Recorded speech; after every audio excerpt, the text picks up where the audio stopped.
yes, normally we go through everything a bit more in depth, but I am running behind, like I said. Twitch.tv/energy series. Let me.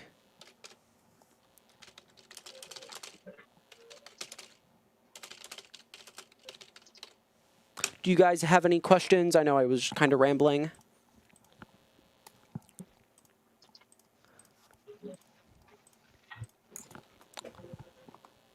Do you have any list of specific things you want us to say, don't want us to say, what to commentate on, what not to commentate on? Pretty much anything's fine. If there's like an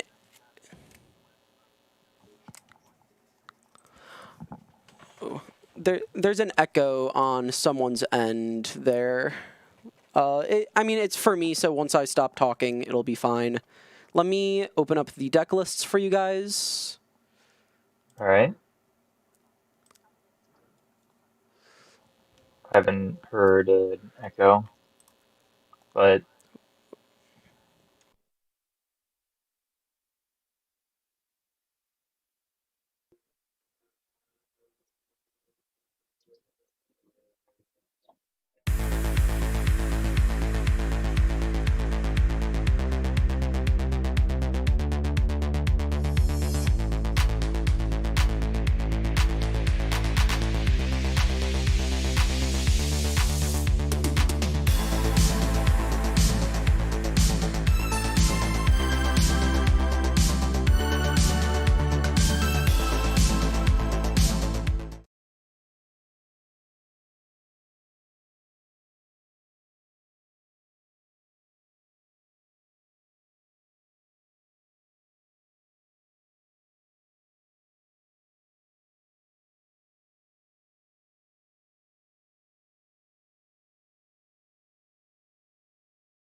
hello.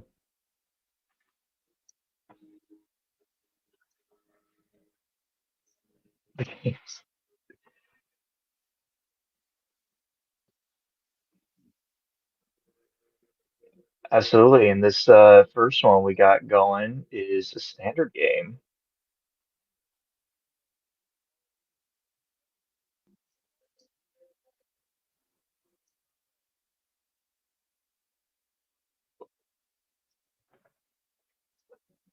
Well, not everyone was using counter spells, but all right. I'll think, yeah, just about, yeah.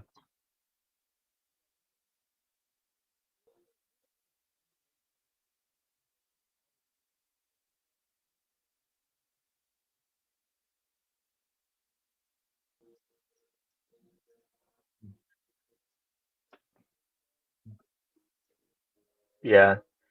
Well, I mean, it would. a lot of the games were crazy.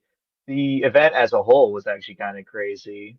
There was, well, we had eight Big Ten teams here. We had everyone competing, obviously U Iowa, uh, MSU, yeah.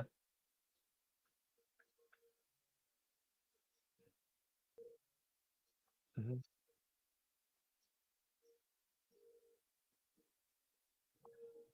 The whole Big Ten shebang. So we had all these schools come together in a Swiss round tournaments, and well, absolutely, especially with how many players we had. Yeah, it was great. Yes,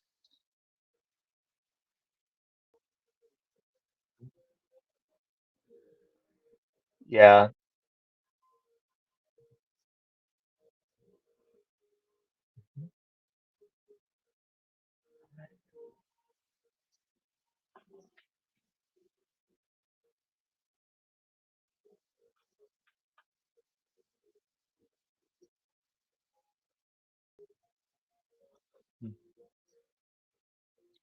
yeah. Having a thin clear field, especially if you're down, is good. I'm not much of a standard player, but I remember looking at a few of these decks, and I didn't see too much that cleared the field like that. But I could definitely see some people going off, so it might not have been too bad.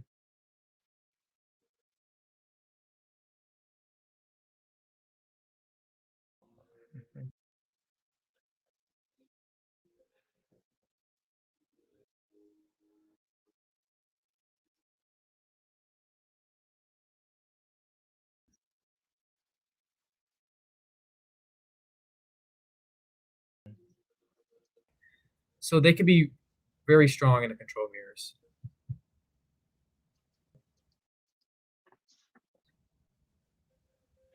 Fountain Port, another land that is very strong in control. Similar to Bossing Say, creates lots of little tokens, except this one's at instant speed, so you can hold up your mana all throughout the turns and then get in there with some fishes. Um, I'm muted. God damn it. What?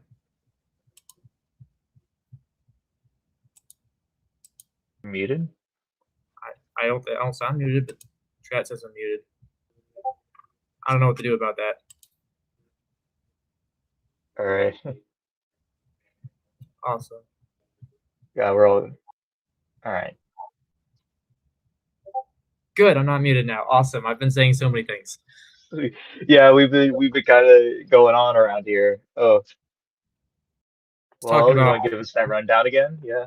yeah, these control mirrors are all about mostly about the lands. I'll be honest, like the man lands on the Iowa team, Bossing Say and Rest of Sweet, and then the Fountainport and Anchorage, both basically let you do things with your lands, so you don't actually have to commit anything that can be counterspelled because there's lots of Mhm. counterspells running around in this matchup.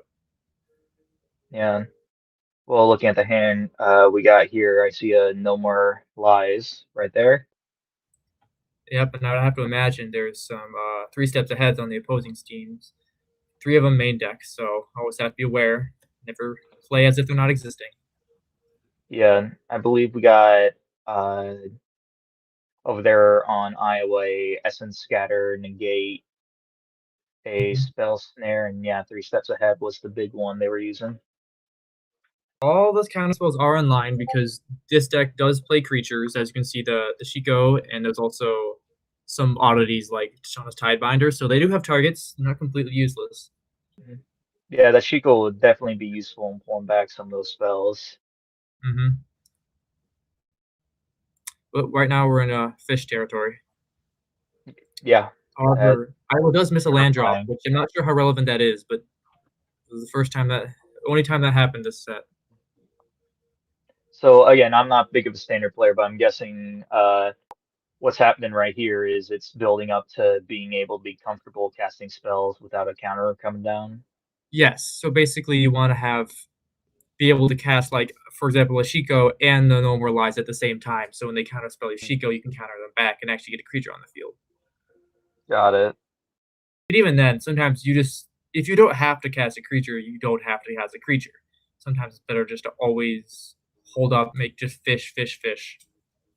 Yeah, wait for the opponents start making the And move. here we have a Scouring Sandman, which is a really cool card that I really like in Control, honestly. I wasn't expecting it, but it was really cool. And played around the No More Lies, as you can see here. I can't counter it because they have 3 mana open. Mm-hmm. One thing about Sandman is if it's just destroyer type removal, like the Get Lost I have in my deck, they can get it. They just get Sandman back on my end step by just getting a land back from their graveyard, but they can discard through things like the destruction field, a demolition field, and 3 steps ahead. Get some lands in the graveyard and get back the creature. Yeah.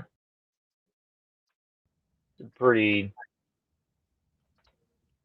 strong card, especially So the Get Lost considering that guy control gets here isn't just a complete answer. It can be back. Yeah. Not that it's bad to cast Get Lost here. It is a threat that's going to kill you. Yeah. That's gonna hurt, and fish can only do so much.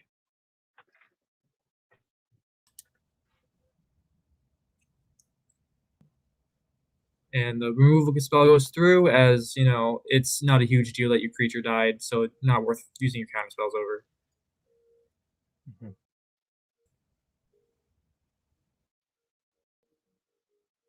So it seems there's a lot of timing here on holding in that counter spell and when to use it. Yeah, they're very important. You only have so many. Yeah. So I mean, looking like I said, I know there is about 7 counter spells held up over on Uiwa's side. And then I don't know how much you had in your deck here.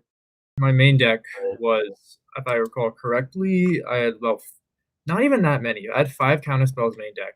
Sideboarding in, I sideboarded in about 4 of them. So I had to make my counter spells count because I didn't have as many as Iowa did. Yeah.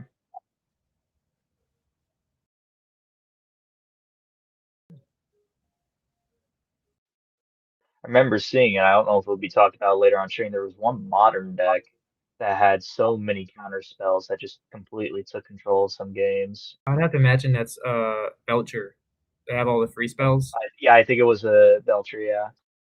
Free counter spells. Yeah, no, standard doesn't have force of negation and all that jazz. So you do actually have to pay mana for your counters. We're not that lucky. Yeah. In theory, big point in the game here. I have the one of in the Jeskai deck called Mistrise Village. It's basically a land that you can pay a blue and tap it to make the next spell you cast uncounterable. As you can see, I'm looking at it now. This is really, really good to control mirrors because you can get whatever you want down with this land if you pay the extra mana. Yeah, very powerful. From a recent set too, from Tarkir. Mm-hmm. Yeah, that thing. Just a one of, so I'm lucky I found it. Mm-hmm. Well, it's not completely safe because the demolition field on the Iowa team. Yeah, scary to have the one safety get blown up.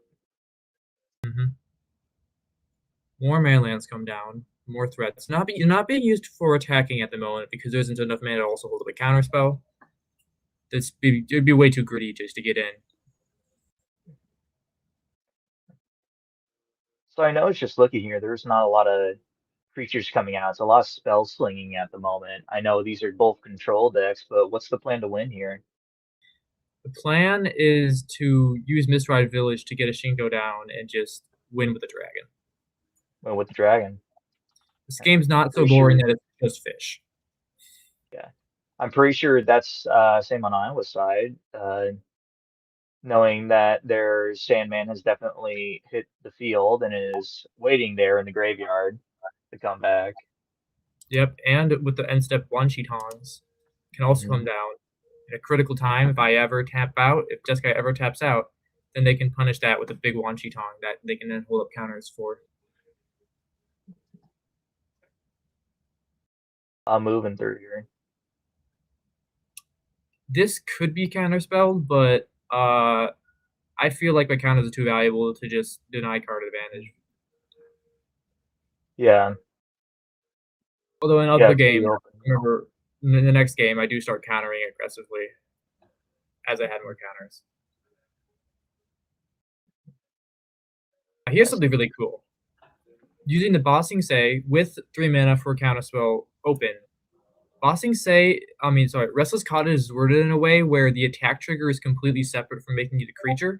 So it still gets its trigger while it is emanated with Bossing Say, which is really cool because it creates food tokens and removes cards from my graveyard to make it so my fish aren't actually doing enough damage because of the food tokens you can eat.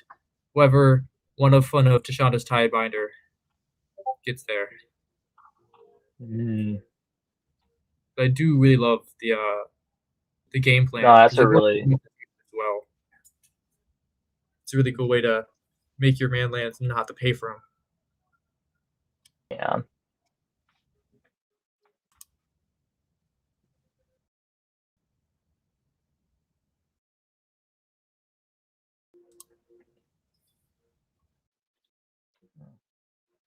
Well, there's more than fish on the field now.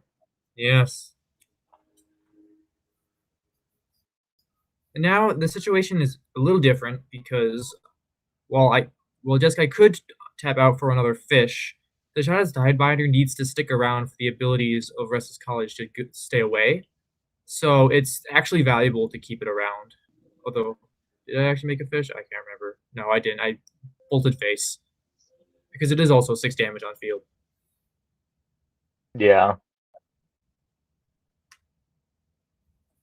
So coming from a mainly commander player, I'm so used to so much health that spells like these aren't doing a whole lot for me when I play the game. But that straight bolt to the face, especially at currently what's equal life and what's gonna drop, it makes a big difference. I mean, it's now a 6 life difference there on the field. Yeah.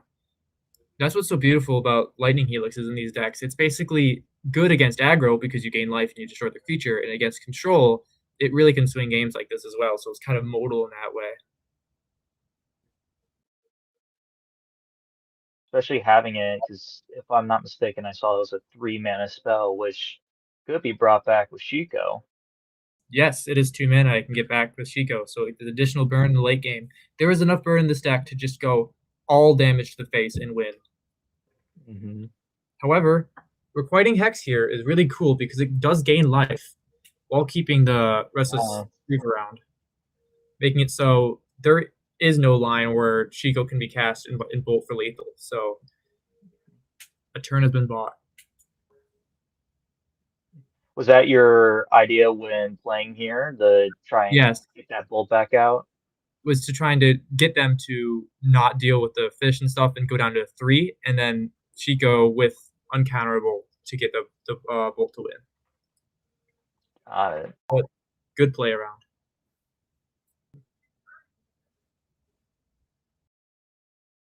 Mute Discord. Okay. That's probably me. I didn't know the audio was on for that.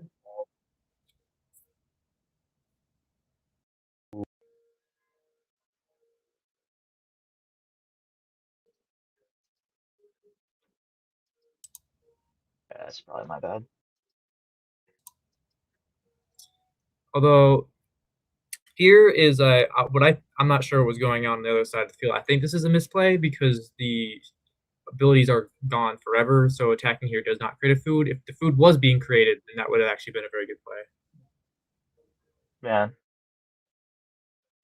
I think another thing to say here is, especially with my team, is that none of us were real familiar with. Oh, I noticed that there's on the stack here, a Mistray Village blocking out this what's going to be countering this destroy all creatures.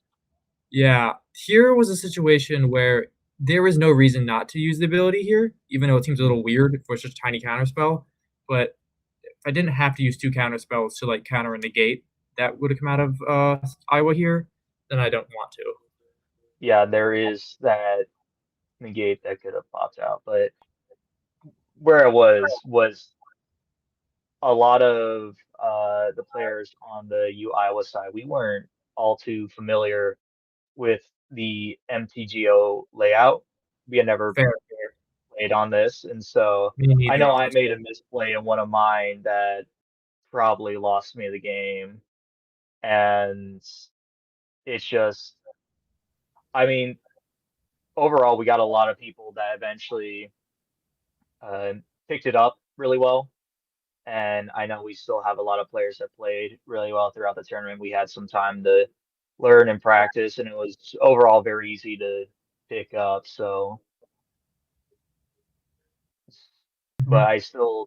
I know a few members made a few mishaps on our team with how the game was played. I Yeah, know I'd I imagine did. I also made some as well.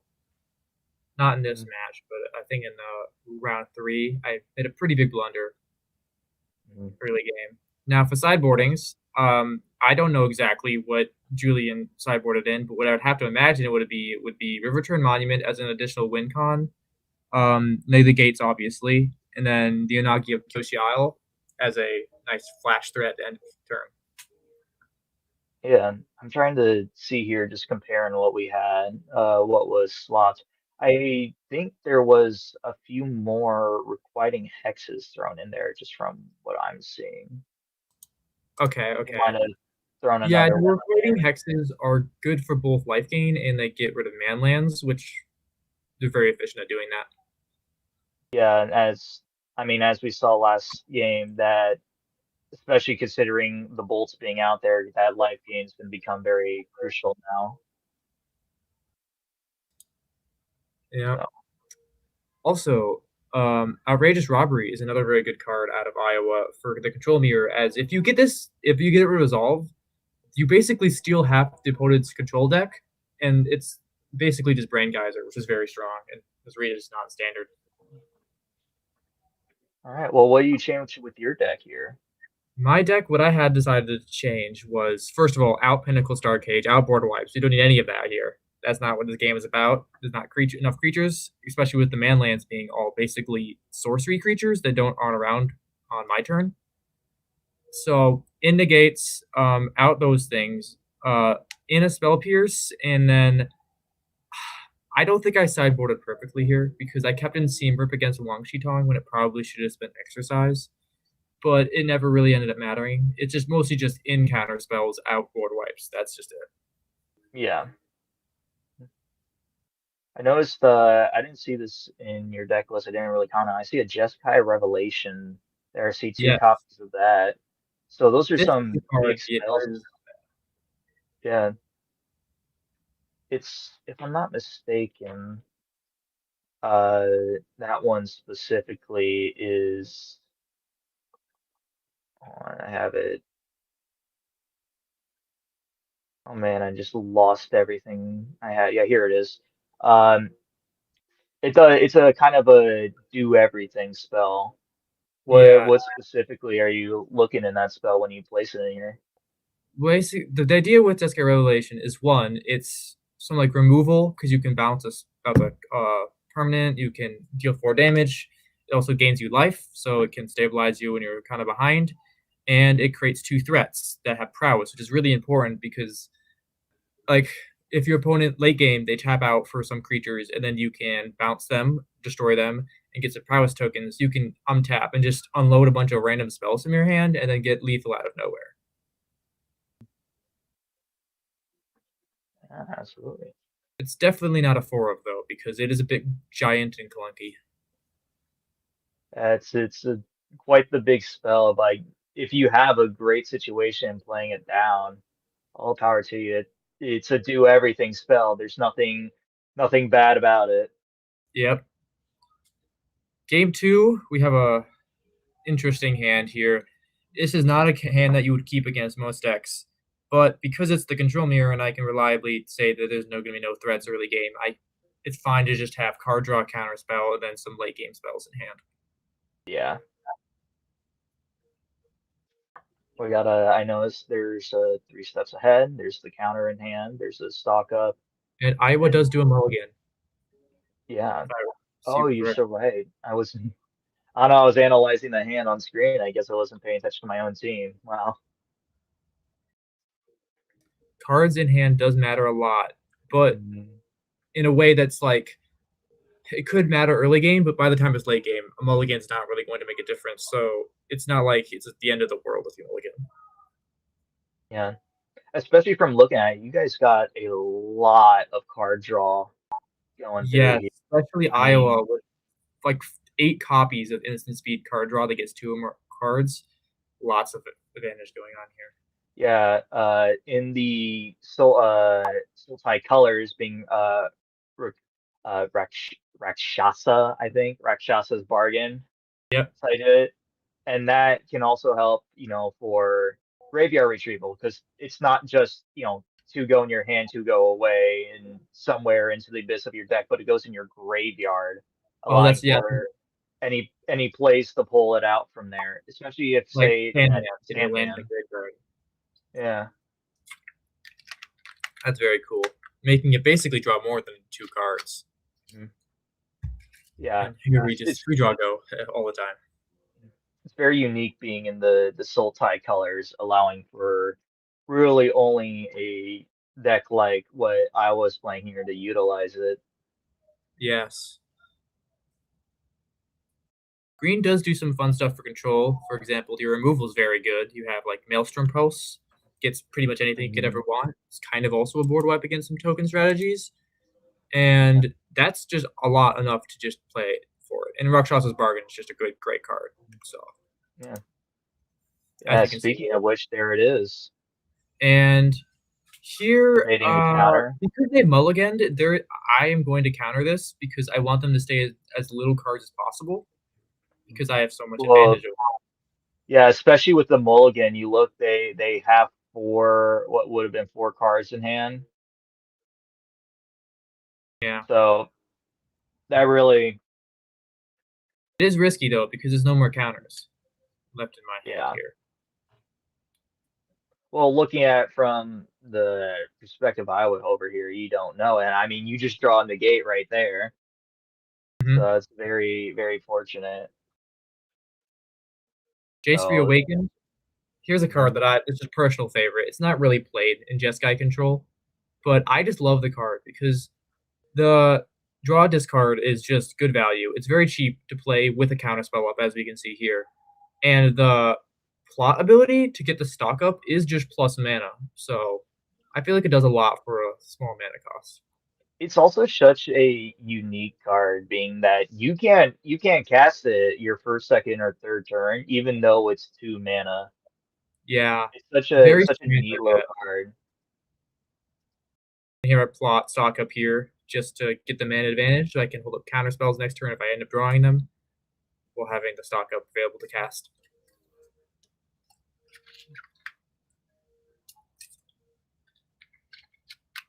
There it I don't is. know what MTGO is doing there, showing me it again. It just wants you to know, it's like, yeah, this is what you're doing. Yeah. Remember. You know the scene that happened 3 seconds ago? Here's it again, just in case you Yeah. forgot. Yeah, cherish this, relish this. Relish this stock up. I personally started playing Magic during when Aether Drift released. That was my first set.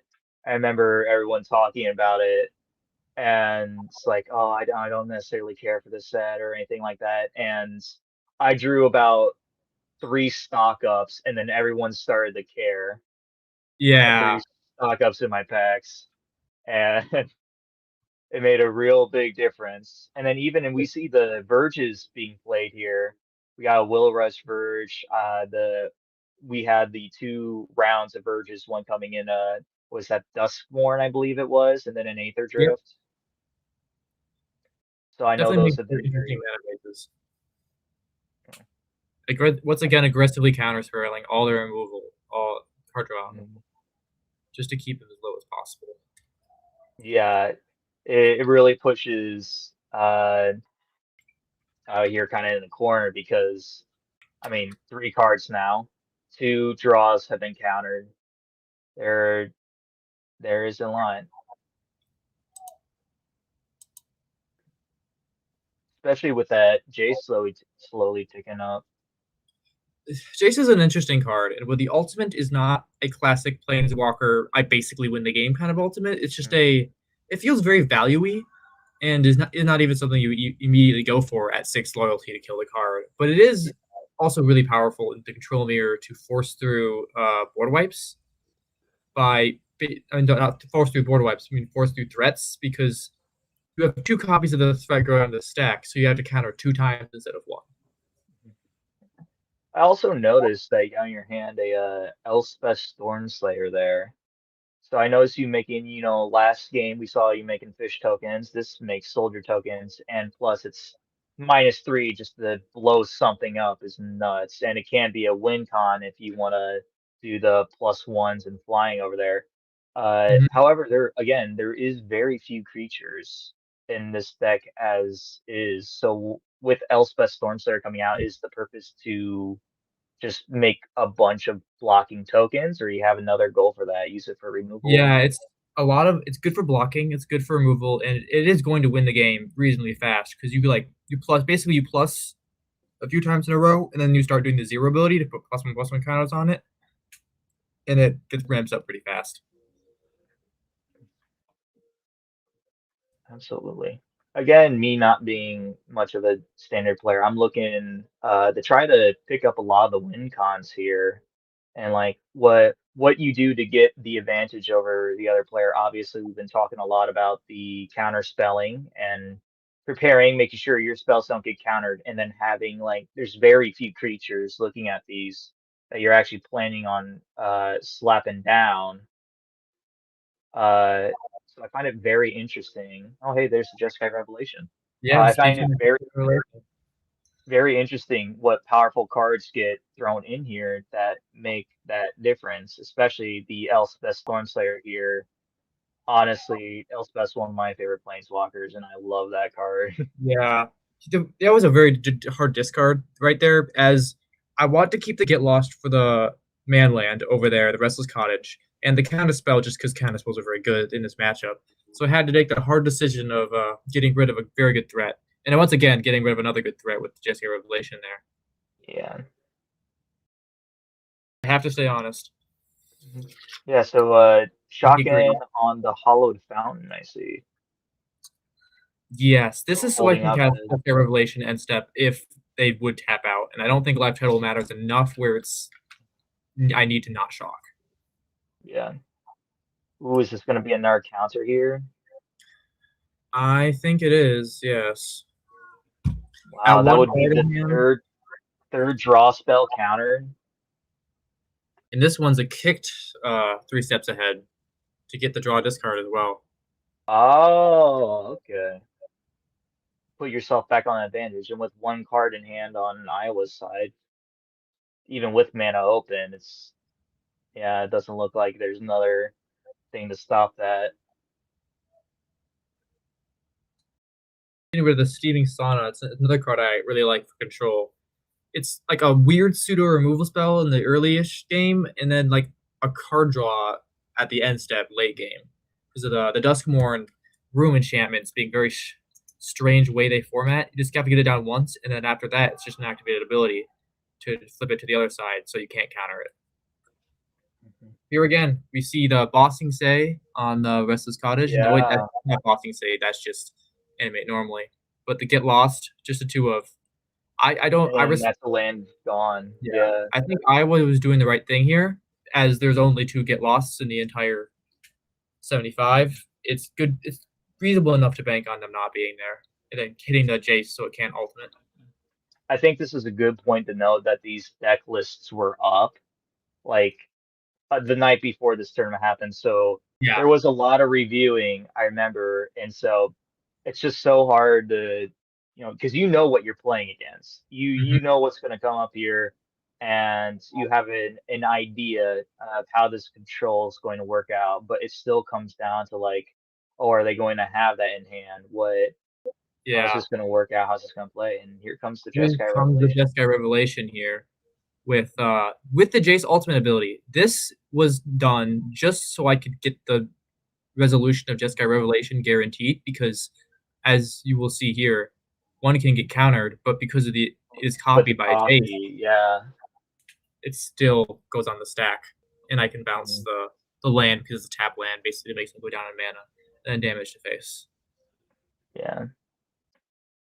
It's a very, very powerful copy there. I remember my round 2, I actually copied an Elspeth Sunslayer, which sounds strange seeing as it's legendary, but you do sometimes just have to make sacrifices like that to get your win con down. To make sure you get that on the field. Was that one eventually countered? That one wasn't, but I'm fairly certain my round 2 game there was counter spells in their hand. They just decided not to use. Fishing for that counter. Here we go again with the destroy all creatures. Yes, with crime solved. Collect evidence 6, meaning they can take any card in my graveyard and remove it from my deck, which can be very strong. Can remove any like silver bullets that you don't want them to have. Like you can remove negates, you can move get lost, so they can't use those cards anymore this round. Yeah. Well, knowing that Chico is a big creature in this deck that pulls out of the graveyard, that's a very powerful way to prevent Chico from raffling anything out. Yep, because it basically removes the whole resource of the graveyard, as there's no other cards in the deck that use the graveyard. So by getting rid of the Chico, it's getting rid of a bunch of win cons and also the whole resource of the graveyard. Yeah. I feel I haven't been commentating enough on the Iowa side. I mean, I know it's difficult here. We get your perspective throughout this game, and you're on here talking about it, so you're able to give us more in depth. But I'd also like to, because just looking at what we got here from the deck list on the Sultai control side, I mean, we had talked about Rakshasa and the Requiting Hex, but there is 3 creatures in the Sultai control deck. There is Sandman and there is Washington. There is, I think, there's a couple creatures in the sideboard to be pulled out, Corsai Revenants and Unagi Akoshi Island. But there is so much card draw here and so much ability to dig control. Yeah. So kind of in the spirit of what control does and how, and is Sultai a popular control combo? When I saw that there was a Sultai control deck in the standard thing, I was surprised. I had never really played against a Sultai control deck. It seems like a just completely new brew by Iowa. I really like the way they took it, because all the removal is quite good. Like a lot, it was very focused on beating Badger Cub, which is a very boogeyman card in standard at the moment. And if that was in the if it weren't all it would have been a very strong pick against those decks. Yeah, there was no Badger Cub in there, but it also has a good matchup against Lessons, which my deck has a horrible matchup against Lessons. That was not a close game in the slightest because of Maelstrom Pulses and intimidation tactics. Great ways to get rid of the Monument to Endurances, which are very strong against control. So I think that would have been a good matchup. Yeah. Very heartbreaking to see Iowa get really kind of stomped out earlier. We still got a good portion of the game going on, but that denying of card draw, and now here we got all these soldiers and fishes going in for some heavy damage. It was never necessarily over from the beginning of the game. It was a lot of just very slow attritional gains and losses. A lot of the advantage had dropped there. Well, there seems to be a lot tapping here. Yeah, there's the flashing Washington in here. Flashing blocker there. The counter. Yeah.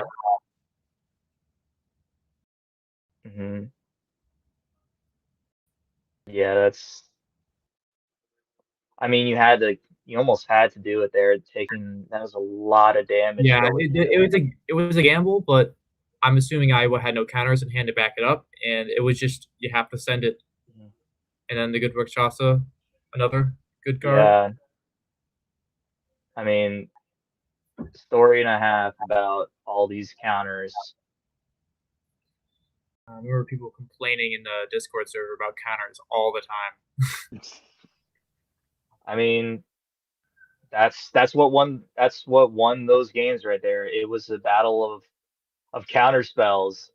And Card draw. so, yeah, as you were talking about preparing, holding it up, and eventually what it looks like to make the difference. Washington being just, I hope I'm pronouncing that right. I'm probably butchering it so bad. That's how pretty much everyone says it. I don't know. So, but yeah, I mean, that last counter right there, that pretty much sealed it. So, and you applied a lot of pressure throughout the entire game. There was no card advantage to be had. Yeah, I So, was I was going into it worried about the man lands. I was very genuinely worried because I only have two answers to that main deck. It's the get losts. So it was not a as bad a matchup as it might have looked from those games, in my opinion. no, it definitely seemed like, despite the overall outcome, it definitely seems like it could have been a lot closer and go in the favor It was for very fun the to other play. side of Yeah, I didn't feel like I was Team on King. autopilot at all. I had to think a lot. Hmm. No, it definitely seems like that. Just looking at these decks, there's a lot to consider here, a lot of what you could draw and what's the big target to counter here, Hmm. especially considering, you know, like I said, I don't know a whole lot about standard. I assume that this is something big when it comes to how the game is played, that you gotta Yeah, understand what someone's gonna take out of it the most. yeah. So Like in control, you have to know what creature is worth countering, what's one that's just worth letting them get down and just let it exist for a little bit before you can find a removal answer instead of counter spells. yeah, overall it looks like two two pretty good games. Pretty could have Mhm. gone anywhere if one thing was different. But All right, that means our time is done. It was yeah, it best is. commentating That's with you. that's it. Yeah, it was wonderful commentating with you, and I hope you enjoyed the rest of the tournament. Yeah, it was awesome. So it was a Yeah. great time. See ya.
Ooh.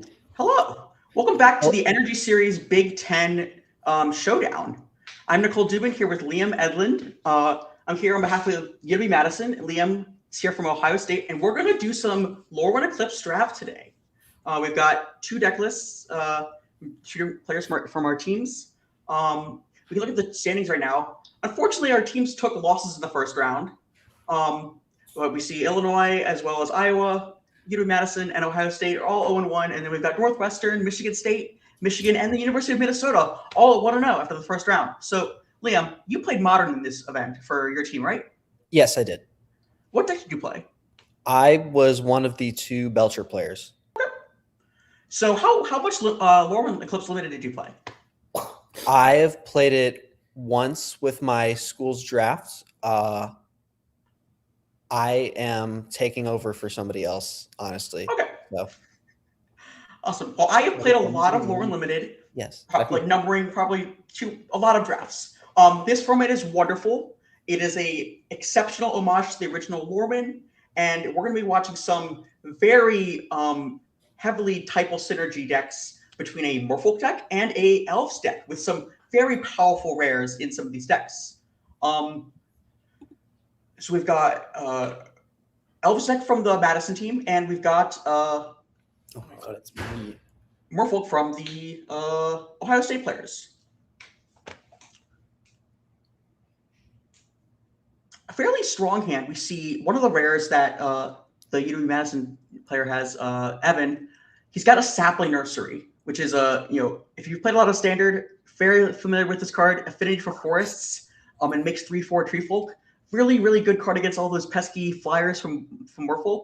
But as we see this game getting started, it's just hitting land drops. We see a Fart Eclipse Elf in the hand of the Madison player. There are 3 copies of this powerful uncommon in their deck. So we may get to see the Eclipsed Elf into Eclipsed Elf into Eclipsed Elf from this deck at some point.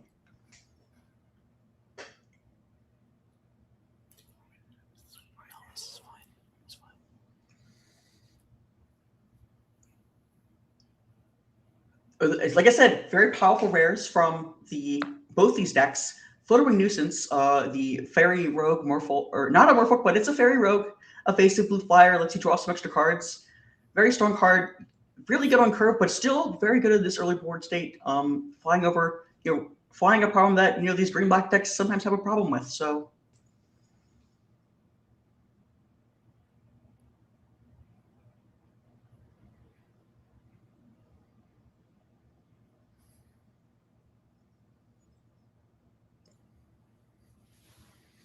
So we attack here for 2 from the Creep with Safe Right, the little 2-drop that grows into a 5/5 when every turn if there's an elf in the yard. But here's this first Eclipse Elf. We're gonna see if this hits.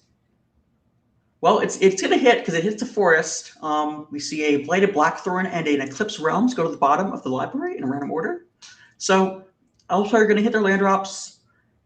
Fairly solid curve. We've got if we get into some combat, able to get something back with the Grave Shifter, get the Sapling Nursery down maybe on turn 4, so plus a removal spell. Fairly solid start from the Elves player, but let's see what kind of action the Merfolk player has coming at.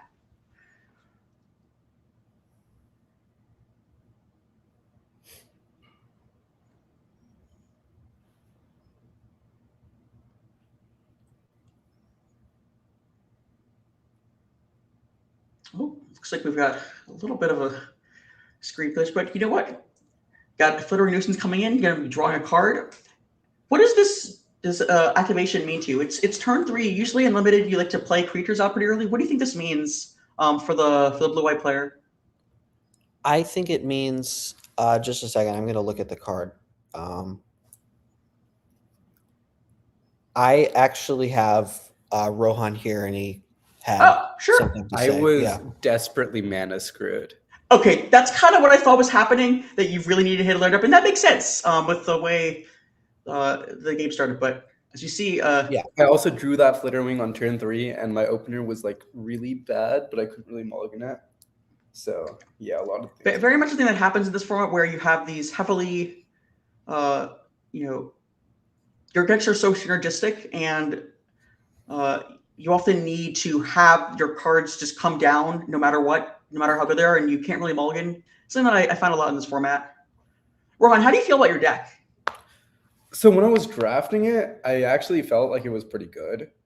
Merfolk felt kind of open. White was slightly cut, but blue felt like pretty good.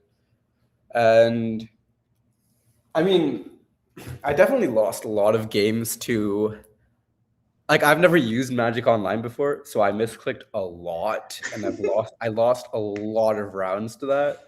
I lost like a few games to variants, but it was either like I lost pretty sadly or I won very convincingly. I never really got to practice Lorwyn draft. I've played it like twice, or I played it a few times. I've done pretty well a few times, but I think I kind of got to high roll like on elves or elementals those few times, like pretty uncontested. And I don't know, maybe Merfolk just kind of didn't have that same advantage a lot of the time. Like, so yeah, your Merfolk deck looks like one of the better Merfolk decks I've seen. You have a lot of powerful uncommons. You have the Blue-White Lord. You have the uncommon Mana War creature here. You've got triple Meander's Guide in your deck to get back your powerful. I actually only played 2 of them because there weren't enough targets for them to recur often enough.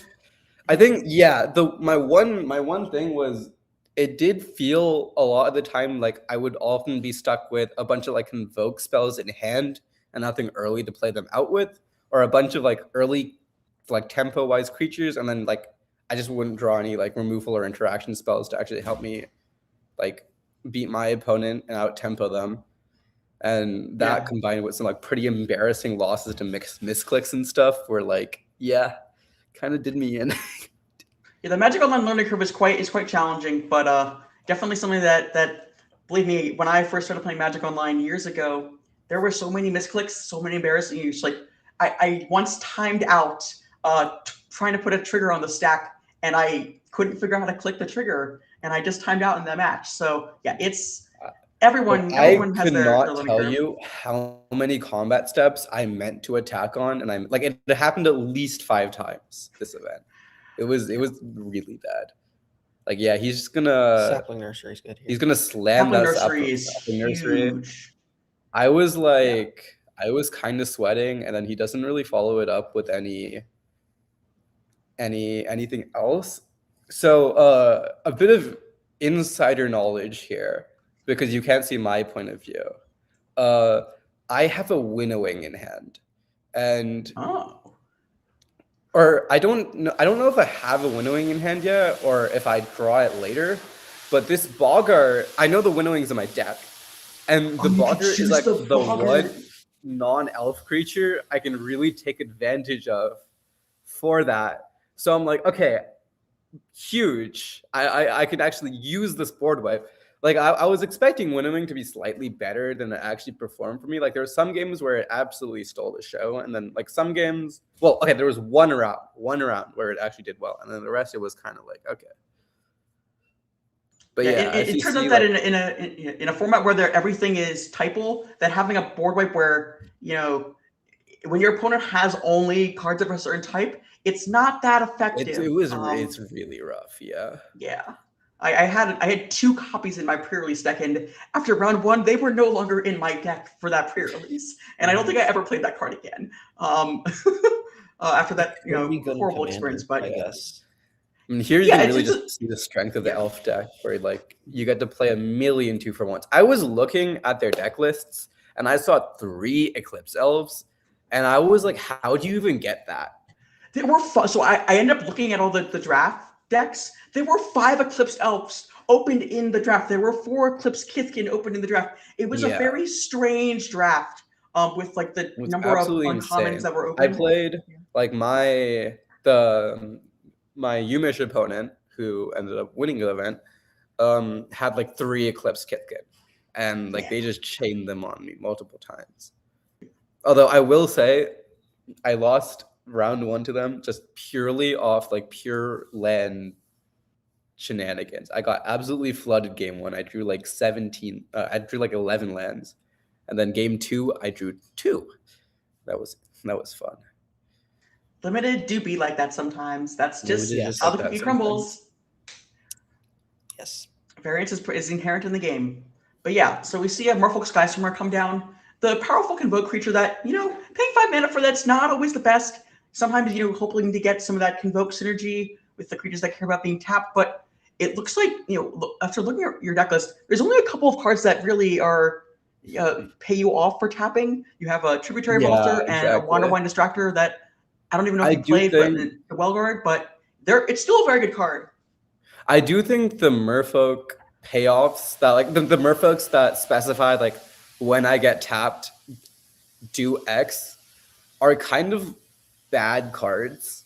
Oh, like I think maybe in hindsight, they're role players. They're synergy role players. Yeah. Oh, and you see here that I blocked the Boggart, and after this, I'm just like, oh, why did I do that? Like I know I have that Widowing in the hand, and I get absolutely punished for blocking the Boggart here. Like this was an absolute punt by me, because like he just proceeds to play 3 elves, and now my Winnowing is complete. Like if I left that Boggart alive, like obviously it's still like a pretty tough uphill battle, but I think I can win this game. And yeah, absolute fumble right there. Like I played the Sky Swimmer with the intention of blocking one thing and convoking out the thing next turn in case I didn't draw a land. And as you see, I didn't draw a land. So yeah, kind of embarrassing. Sequencing with a Merfolk deck in the Lorwyn format is really challenging. Like you have to make blocks and play and map your turns out in different ways that are 100%. Very interesting and like counterintuitive to normal limited fundamentals. And so it's kind of what I found interesting about playing it. And we see another one of your very powerful rares, Abigail, removing lifelink and giving lifelink to your 2/3 flyer. Abigail is a very interesting card in limited because it's not very good on curve. Like it does have a lot of like keywords, but it doesn't really add any tempo to the board or anything. Like it's a 2 life swing every turn, and like it'll probably get blocked by any flyer that they play. So it's one of those cards that's like only good when you see it later to like fly a vanilla creature and just start like beating them to death with like a flying lifelink first strike vanilla creature. And I think in hindsight, maybe this wasn't the best deck for Abigail because my creatures just aren't that big naturally. So like even when I got to like, I think the best thing I got to fly really was like a Rhymekin Recluse. And it's like, it's nice to have your 3 mana 3/2 like flying first strike lifelink, but it didn't really perform for me the way I hoped. Yeah, it's the kind of thing you want to slap on a Sun Dappled Celebrant. I don't know if you ended up registering that card or not, but I did not get one. Yeah, I drafted one. I didn't end up playing it. That might be a mistake in hindsight, but I usually will play it if I have like a bunch of 2-drops. If I have the uncommon that makes a 1/1, the Reveal of Merfolk make a 1/1 for 2 mana. If I'm short on the Sky Swimmer, but like you have double Sky Swimmer, Unexpected Assistance, and a Farewell, like it's yeah, you see here, I'm just like sad. I cast it, show it to my opponent, move on to the next game. The next game is good, actually. That was a very good game. So taking down game 1 from the elf deck from the solid curve, Grave Shifter value, picking up the safe right after trading off. Like that's this elf deck is great at. That's just how Lorwyn Elves is. There's so many 2-for-1s in that archetype. Like drafting 3 Eclipse Elves is absolutely insane. And then they got to pick up like a Grave Shifter on top of that. Morkan's Loyalist is another example of like it's so hard to trade into that creature because when it dies, it's gonna pick up another elf. Like they're running a High Perfect Morkan, which like really gave me a lot of trouble in these series because it just comes down, slowly starts chipping away at your creatures. So looking at your card pool, because it's open card pools, not deck lists. So we see a couple of pieces of interaction. You got to sweep away a Temporal Cleansing as well as the Rhymekin Recluse, but not a lot of hard removal aside from the Liminal Hold and the Spiral into Solitude. The cheap creatures, we've got a Sig, a Scoundrel, the Navigator, and the Spikeling and the Nuisance. So your curve is fine, but you've got the powerful Convoke spells on 5, and so this deck looks fairly solid. You've got a lot of the good uncommons and rares. So And then you got the Sig, which is a powerful threat that draws cards, makes it harder to race. So this deck looks fairly solid. Were there any cards you had trouble deciding to make the inclusions for? To what? What were your final cards? Anything that you thought about playing and ended up not playing? Well, obviously that third copy of Meander's Guide was definitely a consideration. I ended up on just 2 because I wasn't sure. I didn't really think I would be recurring that much. Aside from that, I considered playing like maybe Appeal to Eridu, but I don't think it's that great as a pump spell, and it just wasn't better. I think the one card that I was on and off about was what's it called again? The one that draws 3 and then discard like a creature. Thirst for Identity? Thirst for Identity. That was definitely a card I considered bringing in for some of the slower matches, like to help me fish for either more threats or more lands or something in case I really needed some. I did a few times, but I never ended up really seeing it, so that was a bit unfortunate. Runaway Together is also a pretty good card. But I didn't really have that many ways to take advantage of it outside of like the one bounce elemental that I had and stuff. So I ended up just not running it. I think it was definitely a shame this game that I didn't get to draft any more like hard removal. Like I only got 1 liminal hold, and the rest of my pieces were definitely more like just bounce spells or something like that. Sometimes that's all you really need for the for Merfolk to work out. Oh yeah, 100%. Yeah. Let's see if we can take a look at the Elves deck. So we see this triple Eclipse Elf here. We're in the 3-drop slot. Got a good 2-drops. We got double Informant, the safe right we saw last game, a Scarblade Scout. We got a Loyalist on 3, and then we've got the Grave Shifter alongside the High Perfect Morkant, the 4-drop slot. Got some number of Bladed Blackthorns and a safe right Cavalry, so as we saw in that game. So this deck looks pretty solid. A little light on removal. We've got a single Assert Perfection, a single Blightrot, and 2 Unforgiving Aims, which could be brought in to kill flyers, or as we saw a couple of flyers that game, but also the liminal hold. So as well as a couple of Midnight Tillings. I don't know what the final deck list ended up looking like, but you see a fairly solid deck, just a little little interaction, and I can definitely envision scenarios where the Merfolk deck goes a little too wide and can't really keep up. So this deck looks fairly solid, and as we saw in that previous game, it curves out really nice and takes advantage of anyone who stumbles, as you did in that game. So I think if we're ready to move on to game 2. Definitely Death Sentence. Get a good curve out hand into an in this format. You saw a brief look at that opening hand.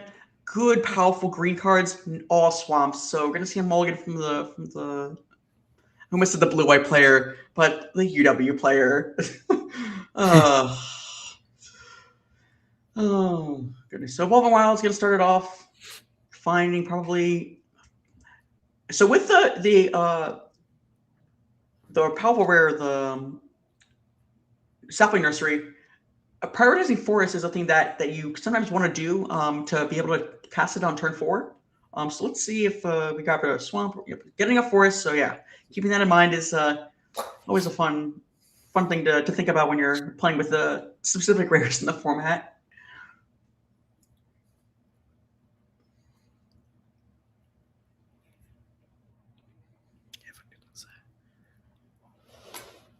Real question is there a 2-drop? There is not. So we may just see land go for a couple turns.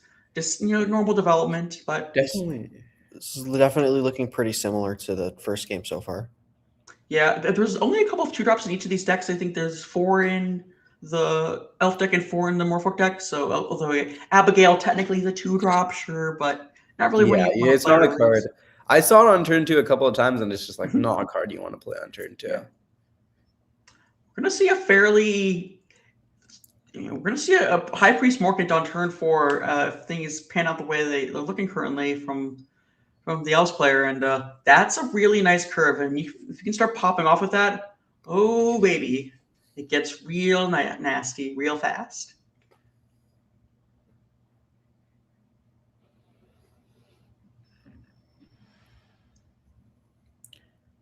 I actually miss a combat step here because I want to attack with my Feast Leg because they don't want to block with their Markon until they have any elves in the card, right? And I just clicked through it. Can we get a 1 counter on the screen for combats missed for Actually, for not Ohio even State? combat miss. I skipped my entire turn on accident here. Oh no! Yeah, I also did that multiple times. Yeah, the old F6 moment. It's a very, very tried and true Magic Online moment. This is a bit of a banger game considering the fact that I time walked myself. Those are always those ones feel good when you come back and scrap for it. So those the hard earned wins are the best.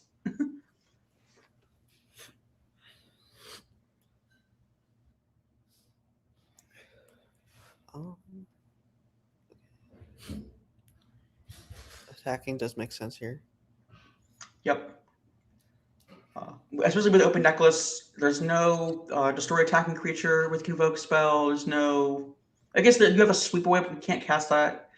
So it's open necklace limited is one of like the more exciting things during the pandemic. I played a lot of events where you knew exactly what was in your opponent's deck, and so you could play around things and you could navigate and kind of solve the game. So that's one of my favorite things about playing these limited tournaments is because of the way that it's structured, you can solve the match. And it really creates like an extra puzzle to solve. And I love puzzles, as I assume most Magic players do. This was supposed to be my last turn, attacking with the Feastling and bouncing the Loyalist back to hand, but still a good play, a solid play. Rhyme Recluse is definitely like one of the best uncommons in the set. I would take it over a lot of rares. Mm-hmm. We're seeing the High Priest come down. It's a little awkward because, as you can see, even if the counter gets placed on the Recluse, can't really attack with the Loyalist. So it's a super brick wall. It's one of the better mana wars we've ever seen. Granted, it being a 3/2. It can't bounce itself, but like it's quite solid. But counter gets put on the Changeling, and off we go to the next turn.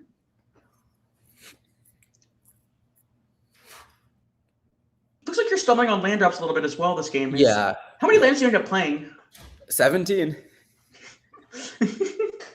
That's I'm not the type of person to go up to 18, but the way the way a lot of rounds of this event ended up going, maybe I should have. I think 17 looks pretty reasonable, but yeah, definitely I've been bitten by the cut 16, missed my 4th land drop curse to be a 17 for life kind of gamer. I am very much a 17 for life. Unless I'm playing like Vintage Cube and I'll get like a Moxen or a Mana Crypt or something, then those are lands. I think the Madison Vintage Cube player had 2 Moxen and a Soul Ring and it was lands today. I saw their deck for a second. Yeah. It absolutely insane. So much power. But see another bounce spell. All we do at OSU is play Vintage Cube. So Ellis had that on lock. Yeah. I don't know if it was topped or bottomed because we don't have the game. It was topped. It was topped. It was topped. Okay. Good. Ooh. They spend a lot of time trying to resolve that high board. Actually, was it topped? It's second from top, right? Yes. Yeah, I'm pretty sure it was topped. An awkward thing here of like in this spot, you really want to. I think you would want to cast the Eclipse Elf to find a land, but knowing the High Priest is on top. You have to let it go if you were to cast the Eclipse Elf. So I'm curious. Yeah, I think I like the play of just play the Sapling Nursery and then do the thing next turn. You'll draw the High Prefect, then you can Eclipse Elf for a land with the tree. Exactly. But look at this hand. It's 4-drop, 4-drop, 4-drop, 3-drop. Drawing a 4-drop next turn, like very, very pinched on mana. Definitely can see how both these interesting mana constraints have played out for both hands. I guess only we can see one here, but you know what I mean. I think. Oh. Okay. We're getting. I really needed to draw a land. Yeah. It makes a lot of sense. 6 command, one of the weaker commands, but still a very solid card. If they're powerful, Merfolk to copy, saying prideful Feastling, not the sentence you like to think about, but in a pinch, it works. And we hit a land drop, so Nothing's gonna. So here's comes the High Priest. But yeah, it's gonna be. This is a tough decision. Like, I definitely see. Yeah, you can see Thought the process here. But yeah, we're gonna see just slam down the High Priest, probably kill off the Primal Feasting. Yeah. It's done its duty. It's soaked up 3 counters. It's got its little 3 toughness bud is been perfected.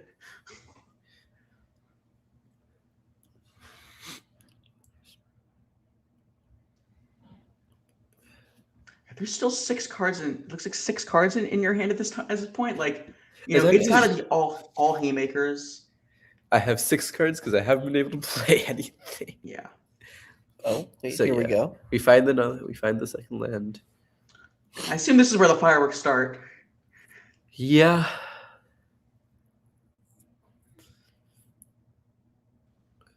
Liminal hold like last game. Yeah, I'm definitely That is like good. I'm thinking about what to take here, and I noticed that they're not playing any forests. So I'm like, okay, I guess the High Prefect is more scary than the nursery right now, especially if they're not going to be drawing their forests to start making 3/4s. So Yeah, it makes a lot of sense. Interesting decision on attacking there. I missed. and- I skipped. Counters up to 2. Counters up to 2. Moto things, just Magic Online things. And of course, thank you to Oh, it's Daybreak been 3 and the so Energy far, series not just for providing these accounts for this awesome series. 100%. Truly wonderful. All right, see lands. See a Assert Perfection go to the bottom along with a Blighted Blackthorn. Here's a land drop. So here comes the 3/4 train. Yes. Okay, we've got this awkward spot of Marcus Loyalist, not attacking, not blocking, it's just sitting there, pumping up the team, cheering them on from the sidelines. Yeah, I feel like if I was in the Elves player like mind at this point, I would be like, I have all of these 4-drops in hand. I kind of want to go 1-for-1 on them and just like keep the board a bit more manageable so that my bigger creatures can kind of beat down. Especially having the Grave Hifter in your hand. I think that's very reasonable. Yeah. We see the natural enemy of the Abigail, the 3/4 Tree Folk. You're gonna see another absolute punt here.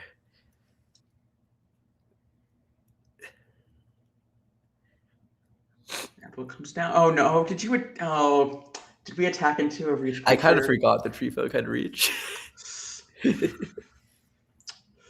And I was like, oh yeah, I'm gonna draw a card off the Sig. It's gonna be great. Yeah. God. Everyone, Magic Online learning curve is real. But yeah, so score 1 for Magic Online, I guess. Oh, but something very interesting actually happens here. I get kind of saved, to be honest.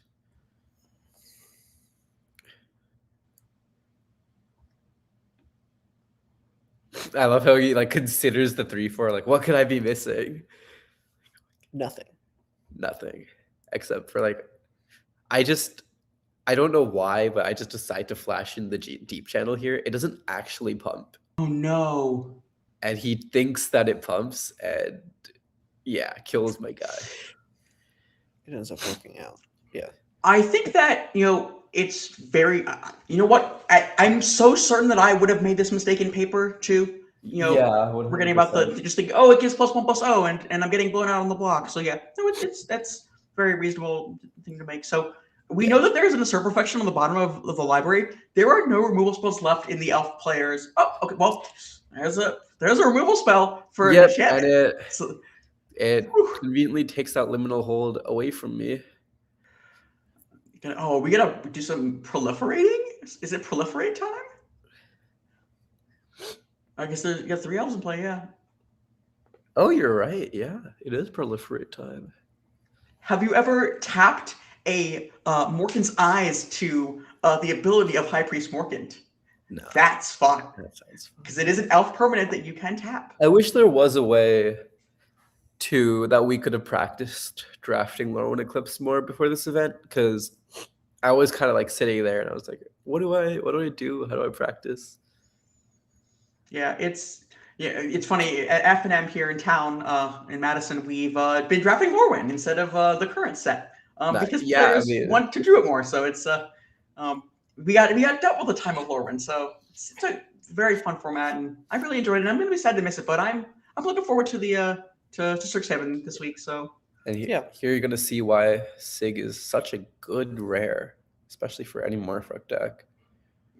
oh, I see. We have a Treefolk in play. Yes. So here I get to properly Oh. take advantage of that winnowing. That's pretty backbreaking. And this is just like this is the one tempo like play I needed for the game to start like actually swinging in my favor. He gets the Morgan back for Loyalist. I think I think you gotta take the Eclipse there, get your land drop, play a 4-drop afterwards. Yeah. But yeah, I see the this time is like going to be the 4th time that Morkit has been played this game. Variety is the spice of life. And we see the Deep Way Navigator trigger happen. This is 10 damage, I think. Yep. Well, I think it's 9. 9 damage still. That's and Sig is just going to kill. Yeah, exactly. Sig's just gonna flip, give my creature protection next turn, and Yeah, that's it. Yeah, the game's Waiting for over. the kill. Yeah. Yeah, the way the games in this format swing are just absolutely incredible.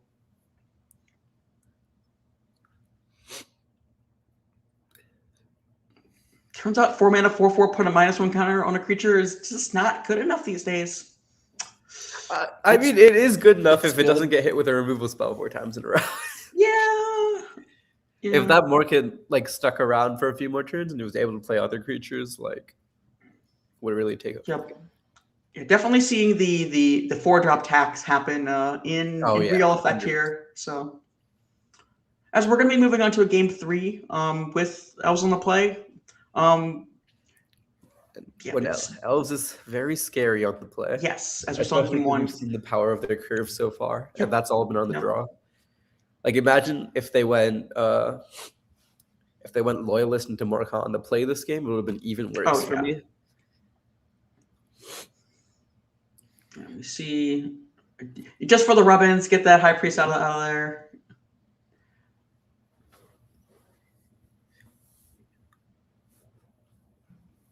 And I was kind of thinking there was another removal spell in the deck, so I just wanted to like hedge my bets and get rid of an extra blocker. Yeah, and But- you get the bonus damage from attacking, right? Exactly. That was I Yes. needed to swing it all through.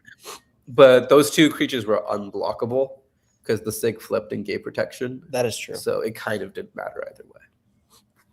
There's something that you don't often think about, but given that there's a lot of enchantment removal in the Elves player sideboard, would you ever consider cutting one of your? I guess you don't have the ability to cut your removal spells. Really make the disenchants weaker. Yeah, that's as soon as I say those words, that makes no sense. It's weird because like you're very much both creature decks, and so I think your point about 1-for-1ing makes a lot of sense. As the Elves player to try and whittle the board down, and so we saw the board got wide, and that was lethal. Yeah, he left temporarily, so All right. yeah, I don't want to. Speak for him. Yeah. You know what?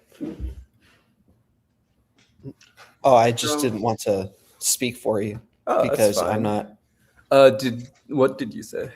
Oh, I was just saying the point about wanting to whittle down the board as the Elves player to you keep the board smaller, and as we saw, the board went wide, and therefore you were able to Oh, yeah, go 100%. over the top. Yeah. So as we get into game 3, on the deciding game for this match, we see. Oh, that's a rough 5-lander. I don't think. Unfortunately, I picked Logan. Oh no, not like this. I mean, this hand works. You have 2 swamps. You need a 3rd land. I'm pretty sure this is a solid keep. Oh no, we're going to 5. Oh no. Psych. Okay, Don't worry, This you is a win good this 5. game. double Eclipse Elf is pretty good at unmulliganing. I'm just saying. I think Eclipse I'd be Elf pretty happy is with a this pretty 5. insane Magic card. Oh no, that's so greedy. Oh, I don't think I can do that. Well, the midlight tilling is basically guaranteed to get a land here. Yes, but when I usually put Midnight Healing in my deck, I'd rather grab a spell. But I That is understand fair. That is fair. this is the thought process here. I think if I am casting Killing on 2, I'm taking a spell no matter what, and I know I'm gonna draw my land unless I mill 3 lands. But you know, I also have to mulligan down, so it's a bit tough. But we see a 4-drop drawn. I think I get mana screwed this game. Slightly. Like, it puts me behind, and he curves out with Eclipsed Elves. 2-for-1s are just incredible and limited, I feel like. Yeah. This format was all about the 2-for-1s. Yes, 100%. We're gonna see 4 lands here. Oh, we see the third Eclipsed Elf. Oh, there's a Graveshifter too. Oh. Graveshifter down. All right. So there wasn't a land on top. So very happy you grabbed that land here. But this looks like a solid curve. It looks quite threatening. And we even see the safe right. Are we gonna be? We're gonna take the land, aren't we? I would take the safe right here. I don't know about you, but because your next Eclipse Elf can grab a land, right? Right. The next one will get the land. I want. Take your 2 mana 5/5.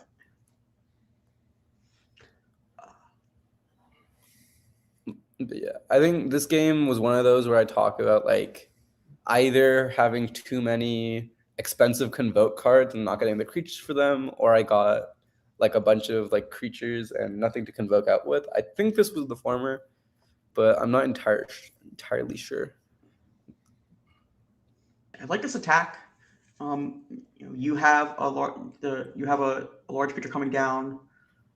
I think I'd probably play the Bristlebane Outrider here. Just it being a 5/5 every turn for the rest of the game is really nice. But I'm curious to see what gets played out here.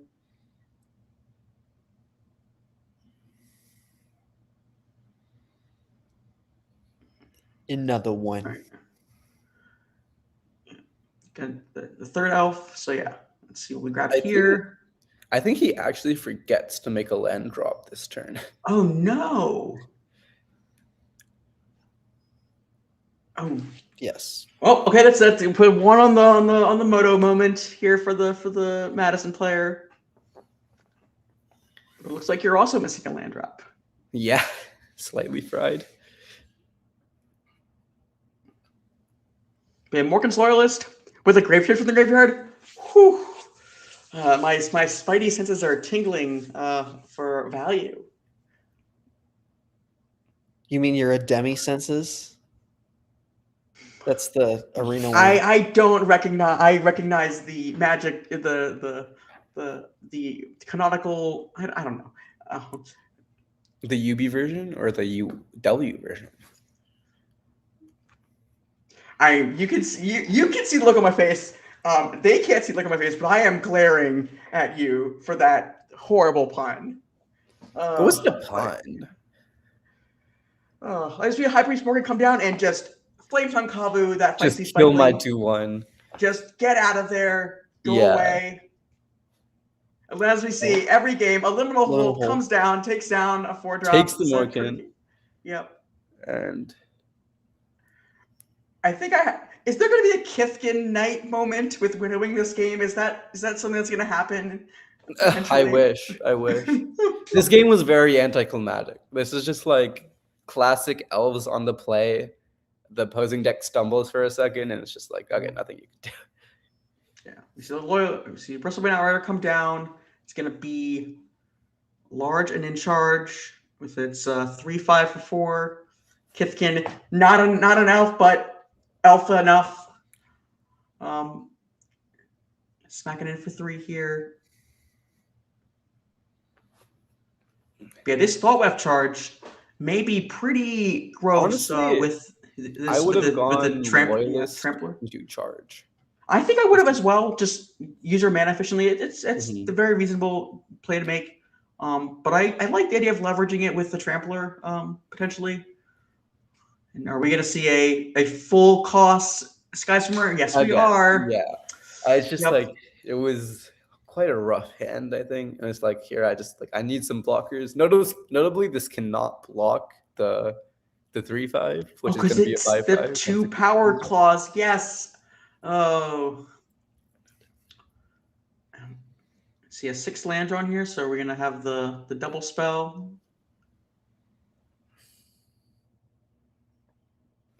Oh, this is rough. Yeah, this is just definitely just like a very punishing tempo game. They just get to play their threats, and because they're like just bigger and faster than the opposing teams, like it's Yeah, this is. I definitely can see where this deck comes on the back foot, and this format it's very spirally. yes, 100%. Even blocking the Eclipsed Alphas, where it's not. It's just like trading 3 mana for you got 3 mana and a card for your board for the block, but then your It's board absolutely it's yeah. I mean, Elves is pretty regarded as like the best archetype in Lorwyn Limited. I think it's fair to say that like a mediocre Elves deck is better than like one of the like a good Goblins deck or a good Elementals deck a lot of the time. I don't think good Goblins decks existed in this Yeah. format. Goblins But are absolutely awful, and I definitely noticed it while picking the cards because black and red were just so incredibly open. Especially like as the packs came around, like the last few picks, like you could tell it was just all the goblin cards coming one after another. I actually opened 2 goblin rares, which was the Goblin rares are good, but you have to be willing to take a chance and go goblining. I've definitely had the pack one pick one champion of the goblins. Try and force goblins. I have all the good uncommons in my deck. Still goes 2-1 and yeah, it has some rough. problems.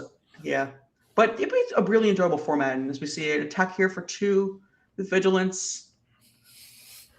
Trying to claw back in here. We see One Hour Farewell, which is a pretty big tempo swing, but still there's 7 damage coming in this turn. It would be an incredible tempo swing if Yeah. I had any tempo to play off of. Yeah. But oh no. Well, the most punishing draw, which I think this is going to look like a lethal combination of 6 trample damage coming in. A bit more than 6 because there's another pump spell. Or it's 3 plus. The spell itself, but yeah, the Embrace is +2+0 plus the charge. Yeah, that's +5 damage. Trampling over these 1/1s. Yeah, this is. It looks like it's going to spell the end for Rohan and the little fishies from Ohio State. I'm playing around the pump spell here, but I don't realize that the pump spell gives trample. So like I was going to, and I don't really want to double block the loyalist because there's a Graveshift from the graveyard. Yeah, it's just gonna get something else back, and then I just get double pump spell and I die. Yeah, and it's definitely a good example of why this elf deck is just so good on the front foot, where you can just deploy a threat and like keep deploying threats. Like the only thing that would have ever got me back in these games, like all 3 games, is having that winnowing and having a non-elf creature to wipe the board with. Yeah. Like if I didn't misplay game 1 and I kept that 1 Bogart around, like once he commits to board and I actually resolve that winnowing there, I definitely have some time to then take advantage of like, oh, I can play my Merfolk out and I can try to get like another like chance at winning that game. And I think game 1, like I was kind of sitting there on a bunch of cards to play out, and it was like I just died. And I think like the only thing that could really save me from that elves like tempo advantage in the early game was having something like winnowing to actually wipe their board and stuff.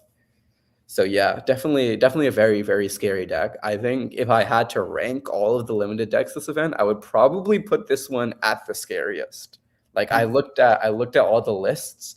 This definitely looked like the scariest list, and I don't know if he actually ever lost a game.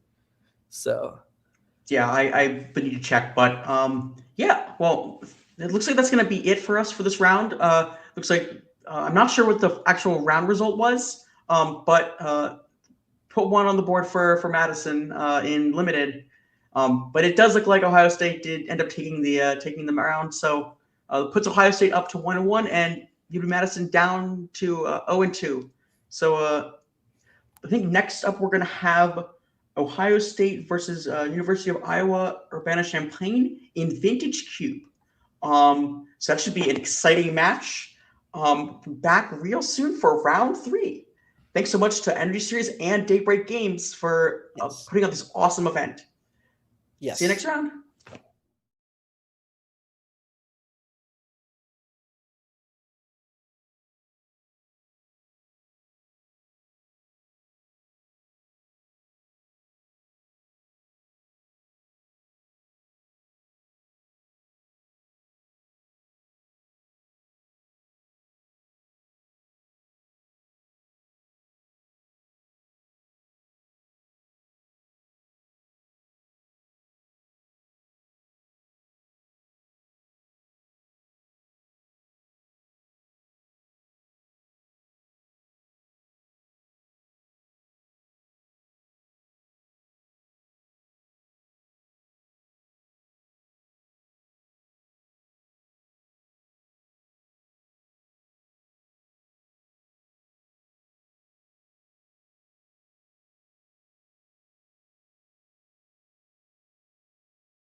Hello. I'm Alice Todd. I go to OSU.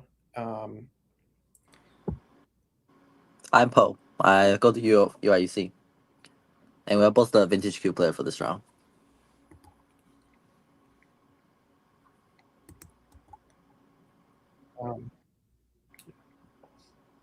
So the current standings as this round starts, you can see UIUC and OSU are both 1-1.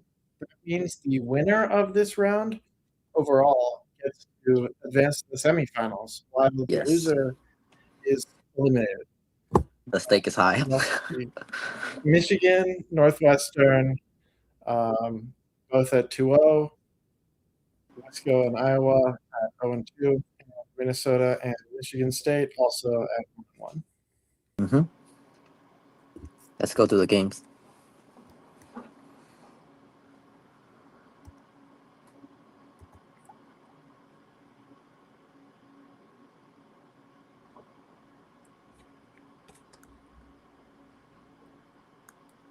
Okay, so this is from my perspective.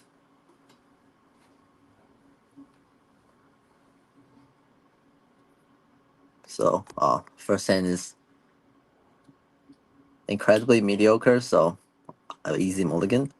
And then we see this is a fairly powerful hand. We have 10-1 mana vote into Tezzeret, and then 10-2 you can Mindstone Balance. So this is a great keep.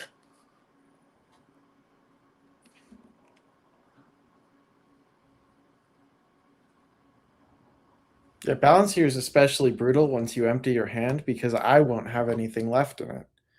Yep. And then we see the 10-1 bird, which walk right into balance, and then a ruby, which you don't want to see when you're playing balance.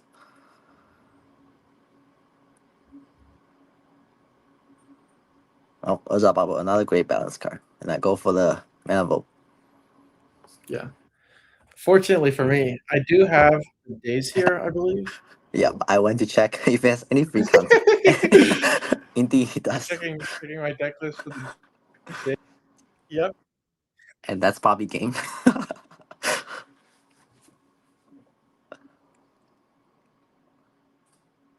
Yeah, so around the bubble, and now the decision is to crack the bubble or not. Cracking the bubble make the balance a lot worse. But maybe you just have to do it. So we'll see. Yeah. Teferi is also very annoying. My deck doesn't have an all way to deal with Planeswalker. Even though it's not the most counterspell heavy deck, it's still gonna cause a lot of problem. And also, Fairy here specifically, not just Fairy here. It's really any Planeswalker gets through this balance that you're really hoping resets the game. yes.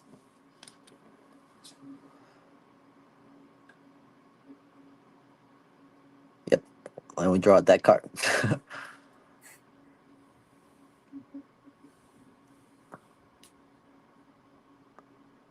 Sunfall, not the ideal card to draw. Just his deck is full of counterspell, Planeswalker, and not that heavy board base.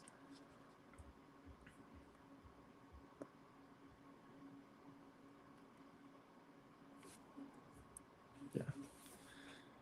I get rid of the Mind Stone here. I was trying to just draw an extra card with the Teferi, and putting you off of 1 mana here is still it's pretty valuable. Yep. And then that means a good countdown. Minsk and Boo. This guy ends the game very quickly. Yep. If you ever play Vintage Q, you know, this is probably one of my favorite cards. It's so brutal.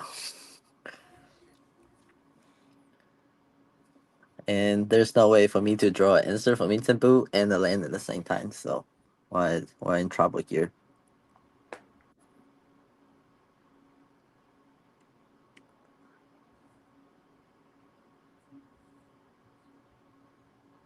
So I'm thinking about going for the Mind Stone plus balance or Tezzeret here.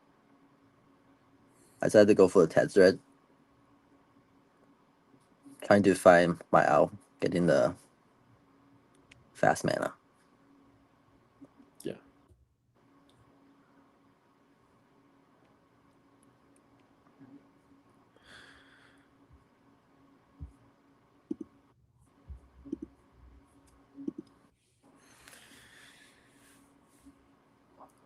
Yeah, now here I have the choice between attacking Tezzeret or putting counters on Boo and just swinging at you.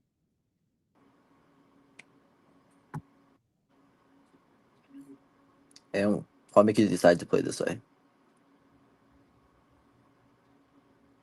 What make you decide to throw instead of plus?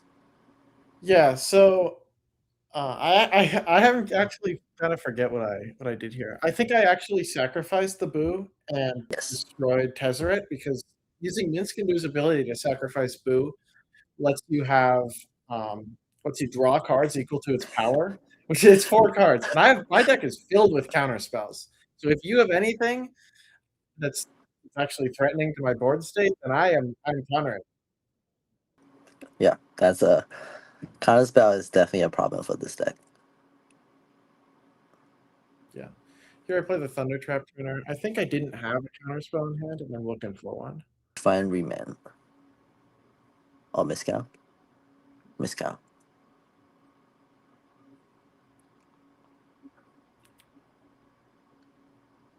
Yep.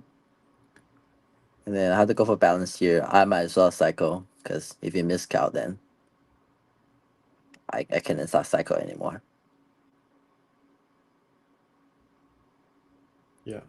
Knowing your hand now, I understand why you went for this line, but on the other side of it, I was very confused why you would balance because it really puts me in an excellent spot. Since the creatures I have right here aren't very threatening, and the creatures made by Minsc and Boo on upkeep, and I put the counters on him, that's a 4/4, and that will close the game out very quickly.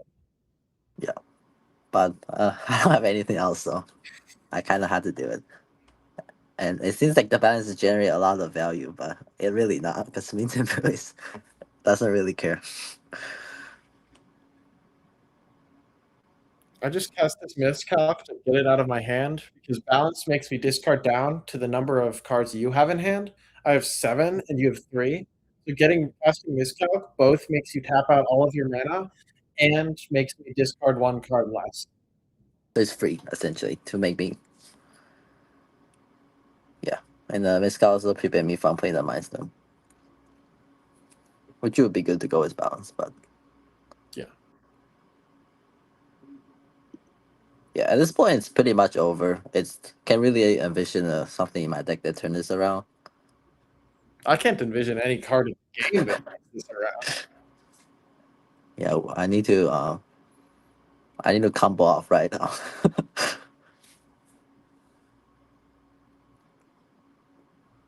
Yeah, especially playing against deck with counter spell. This is pretty much over. So. Yeah, actually, I don't want to say that I can't envision any card in the game. Vintage Cube is such a powerful format. There's definitely a line you could take with Time Locks or Ancestral Recall or something that probably digs you out of it. I can just breach LED, I guess. I can breach LED burn freeze and win that there. But Android is not his, so that's game 1. Yeah, so here you can see my deck. It's Esper base. The black is just for Psychic Frog. I have 5 black sources, and they're mostly free because I'm trying to splash the because the troll gets Watery Grave in Godless Shrine, so I need to fix it anyway. So I might as well play the Psychic Frog. The mana base is not that good. I'm running 995, and then it's a fairly controlling deck. I have Wrath of God, Sunfall, and Balance, and some Planeswalker, and mostly the win con is Tinker for by Steel Colossus to win. I have Ancestral Master Ruby for my power. Alice actually passed me the Ancestral Recall, pack 1, pick 2, which solidified me in blue. Very rare you pass the Ancestral Recall, but as I think you see later in the next game, I took a Mox Ruby instead. That's essentially a free land drop without actually playing a land. So it puts me way ahead on mana. There's no consensus on whether it's better than Ancestral or worse. I'm personally inclined to draft aggressive decks in Vintage Cube, so I passed the Ancestral in favor of the Mox Ruby. I go back and forth on which one is better. You can see my deck. My deck has 4 colors in it. It's a base blue for all of these counter spells. You can see I have Lose Focus, Daze, Miscalculation, Remand. But I also have, I'm splashing white for powerful cards like Felia and Containment Priest. Those together, Felia blinks the card and Containment Priest prevents it from coming back. So that just removes the creatures. And Priest just stop Red- Blightsteel Tinkering. Yeah. Red gives me Fable, Minsk and Boo, and then good role players like a Braid, Expressive Iteration, and Vivi. Green gives me Oko, the other half of Minsk and Boo, and Birds of Paradise. Yeah. I look at the deck I look at the pool before the tournament started, and then this deck has a lot of answer to my Blightsteel, which is my mainly win con. Oko can outkit, Teferi can bounce, you have Felia, Containment Priest, and you also just have a lot of counter spell. Yeah. I think I saw the Tinker in the draft, and I decided not to move into artifacts.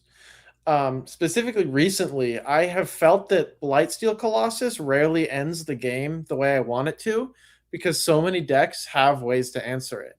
Like green decks get like Oko, as you can see here. Terra Sunder is a card that would exile it. I believe Wistfulness might exile an artifact or enchantment. Yeah. So that one removes it too. Blue has a bunch of different ways to return creatures to players' hands. Yeah, Jace. I heard you saw that in an earlier round. Someone Jace. Yeah, I have Force of Will though. Tried to put your Blightsteel back into hand with a Jace, but you did have a counter spell for it. Yeah. It was turn 2. It was game over. Yeah, turn 2. Turn 2, protected win. That's pretty good. Yeah, if I had the choice, I would definitely have like a Bola Citadel over it, but the Blightsteel is what I end up with. And this hand is obviously a keep. There's Ancestral Mark Samurai in hand. Yeah. And the Mystical Tutor can go for a very early Tinker. Yeah, looks like you were considering casting the Ancestral here. Or Mystical, yeah. I decided to go for turn 2 before you can play the 2-mana counter.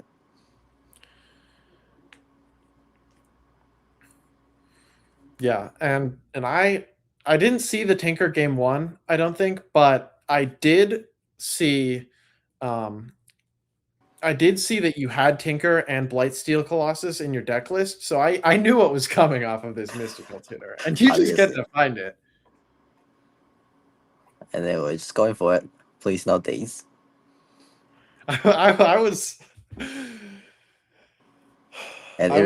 looking at this spell, imagining if I had a daze. It would be game over. I guess I have Ancestral, so not yet. Yep. So. And now I need to just. Blightsteel Colossus has Infect, and it's 11/11, so 10 poison counters will kill the player. So I can put out a creature and usually block it for 1 turn, and then the next turn there's no way I put out enough stuff. Yeah. So you want to put 2 toughness before it, and then next turn try to answer it somehow. Yeah. And it kind of does nothing because Infect doesn't deal real damage. I do just that with Lockmare here. It is the answer to Blightsteel. You can remove 2 counter to tap down something and stun it. Would have been an answer to Blightsteel had I gotten it earlier in the had I gotten it with more mana in play. I can remove 2 of the counters from it to tap it down, like you said. And we're about to win this, the greatest pun. Yeah, you're about to win this. Look, you just attack and win. It's so bad. You just attack and win. I play out the Ballista, and this forces you to chomp with more than Lockmare. You also have to chomp with Bird now. Otherwise, I can just ping your Lockmare and it will trample over for 10 and you die. No, I would block with the Lockmare. Activate the ability removing a counter to draw a card, which I want to do anyway to try to find an answer. Yeah. I was just worried you were going to ping the Birds of Paradise, to be honest. And you just decide not to attack with it. I need to block the Lockmare. That was the plan.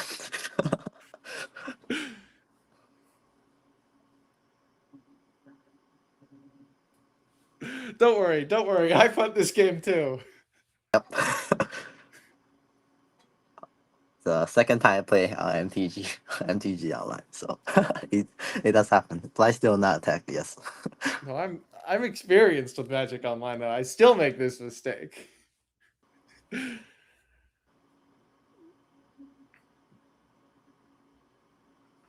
Yep. Take one from Manifold.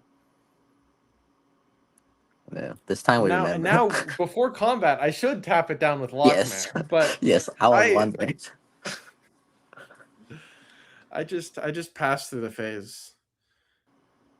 And now I'm drawing a card, hoping to find something before I have to block with this. Yeah. You actually have quite a bit out. I do. I was digging for them.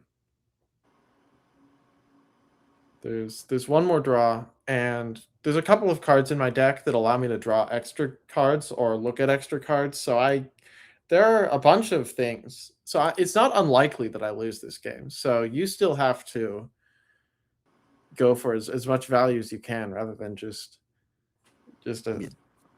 celebrating the victory, planning how you're going to sideboard for game 3. I also should have just bubble you in your turn. There's no reason for me to wait there. No.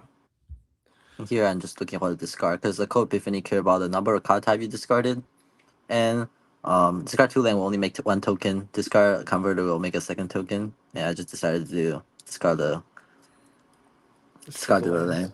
Yeah, and it's also great with price too. I'm surprised you didn't want to keep the Tar Pit or the Triome, because both of those have incremental utility. Tar Pit you can attack with, and the Triome you could cycle if you have too many lands. Yes, I thought about that, but then I look at Walking Ballista, and I feel like I would just that's what I'll be standing my late game. You just want to put counters on it. That makes sense. Yeah. And here, I think unfortunately I don't find any of the answers in my deck.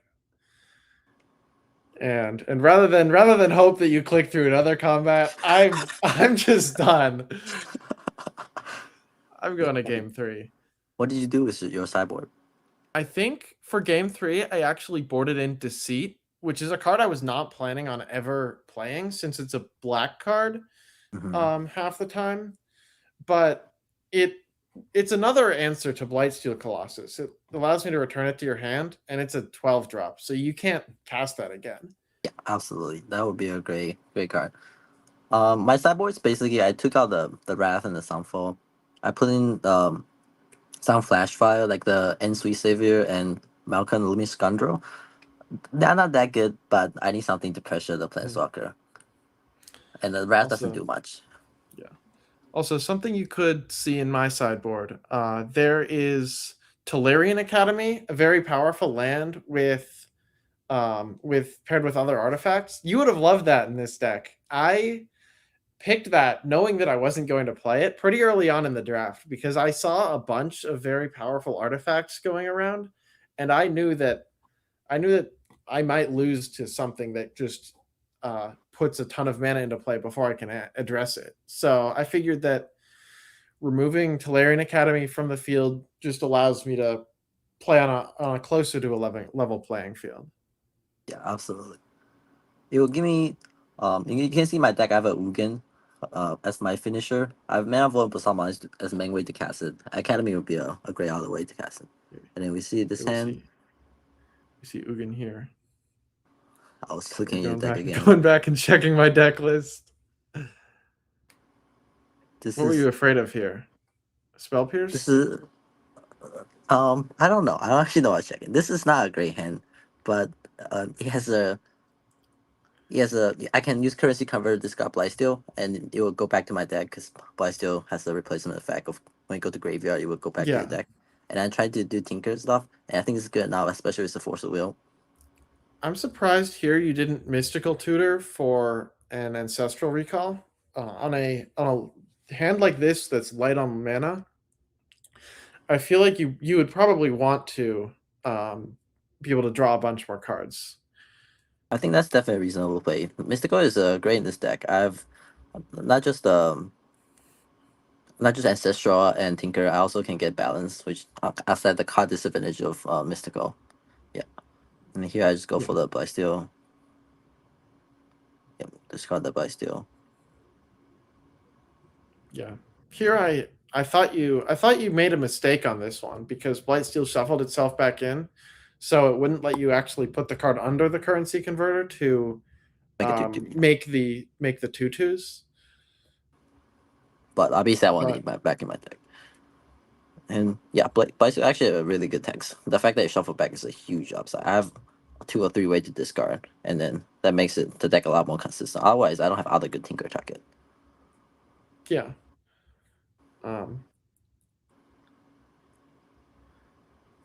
I think that's like I don't know. I think it might have been a little bit premature to discard the Blight Seal before you actually have the Tinker set up. I guess you have the Mystical Tutor, and you're probably planning on using that to find the Tinker. Yeah. To And hopefully have the pair 5th of blue card for. Yeah, you're looking for the blue card. I don't think you find it in the next turn or two. So I think this Mystical Tutor doesn't end up finding a Tinker. You got pitched for the a certain 4-mana Guru Planeswalker. Well, let's watch it happen. Yeah, and here I was looking at everything because the Basamas can get me to Ugin. And Leyline Binding is obviously answered for whatever thing you're gonna play. I also kind of need a land to tinker, so I was deciding which one to do. And I main phase the currency comes to Luke because your deck have Hull Breacher. Yeah. And the draw 7 combo obviously. So doing the main phase, there's not really any downside to that. Yeah, Hull Breacher was for me. Hull Breacher was a pretty powerful creature. I think a couple people accidentally cast a card draw spell into the Hull Breacher, and it's annoying to play into, even if it's just in the deck. Even if you don't know it's in my hand, it's hard to justify casting a draw spell when I don't have it.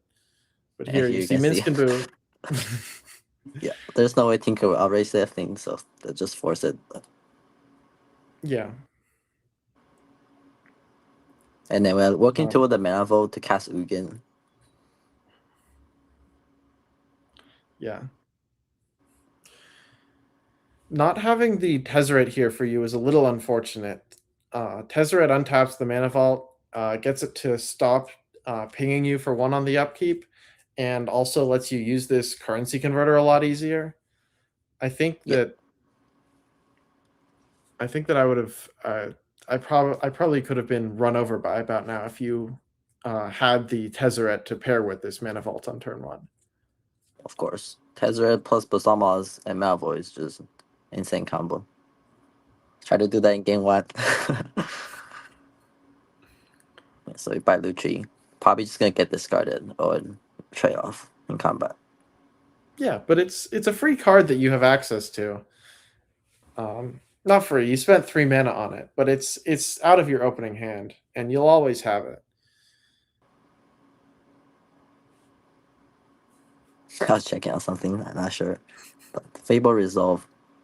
It's annoying for sure, but we're gonna definitely overpower that. Yeah. It's slow incremental value unless I am able to discard an Echo of Eons, which is the time twister that you can flashback from the graveyard. I don't actually think this game I end up doing that. And if I do end up discarding it, I don't think I cast the time twister.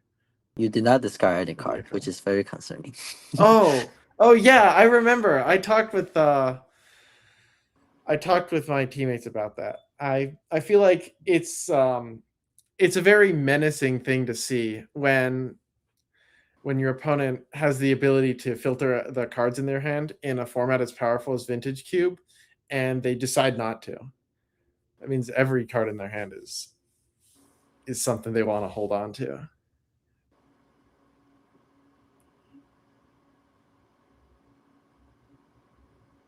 I was checking if you exile, if you discard any card. You didn't.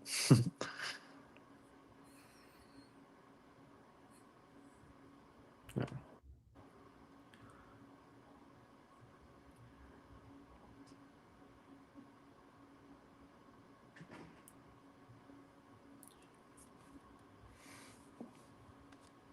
Yeah, so I swing with this Goblin Shaman token. It trades with your 2/2, but I get a treasure out of the deal. And I believe I had 2 3-drops to cast this turn, so the treasure was very helpful.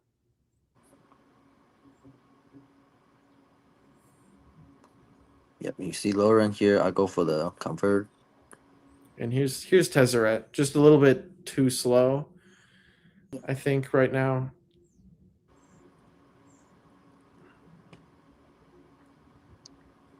It's interesting here. I think you have Hull Breacher in your hand, but you didn't go for it when I do the converter.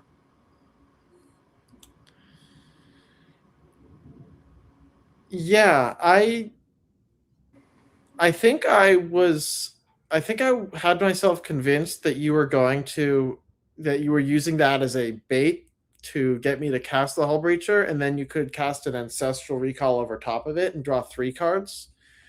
And I was trying to stop your 3-card draw instead of 1.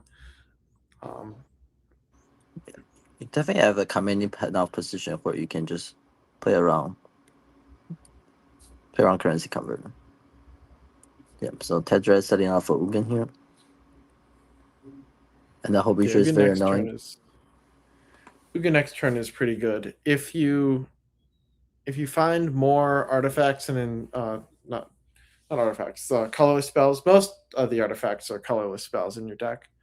And Ugin, when you cast him, you exile a colored permanent, and when you cast another colored spell, colorless spell, you exile a colored permanent. So that can take my lead on board away pretty quickly if you end up getting that up and running.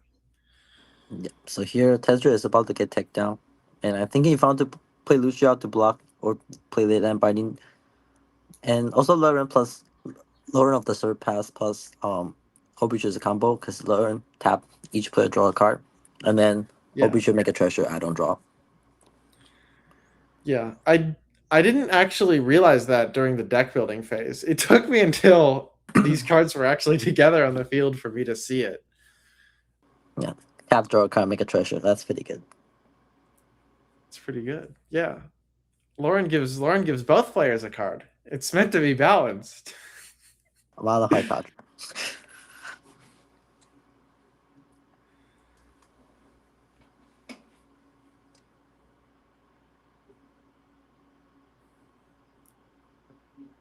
Okay, so here you untap with 8 mana. Oh, I found a color spell for Ugin. there's the colorless spell.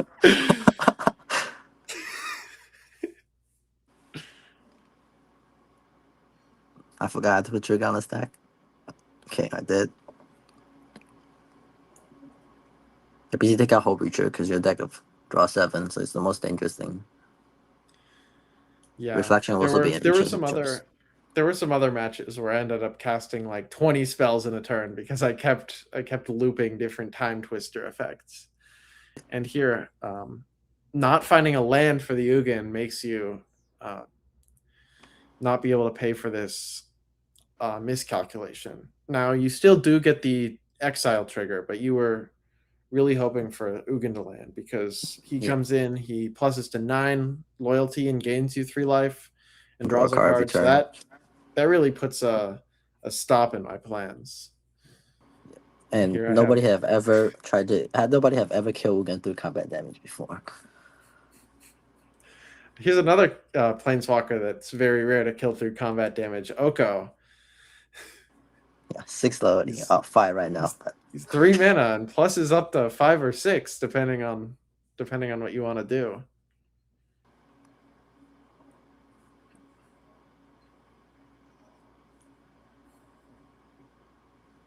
Draw Pauper again. That's definitely a dangerous card, but at least we know you don't have Hull Breacher now.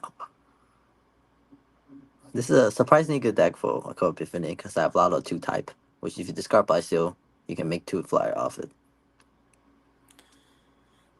Is that how it works? Does it rely on cards being put into the graveyard?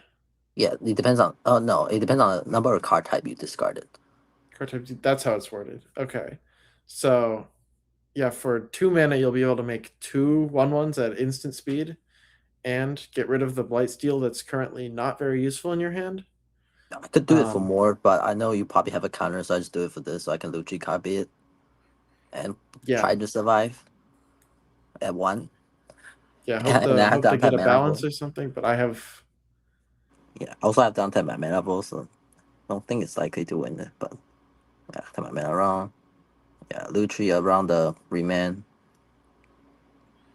Yeah, Lutri is definitely very powerful. He can just help you resolve 2 spell. You don't always have the whole party and cast it. yeah. But here, And in this format, there's no restriction on putting Lutri into your deck since the whole cube is 540 different cards. So Lutri's companion restriction is completely irrelevant. Yep. I believe here I do have a a lose focus. Yeah, a second counter spell, which is brutal. It means you can't put enough blockers, and I think this wins me the match. Yep.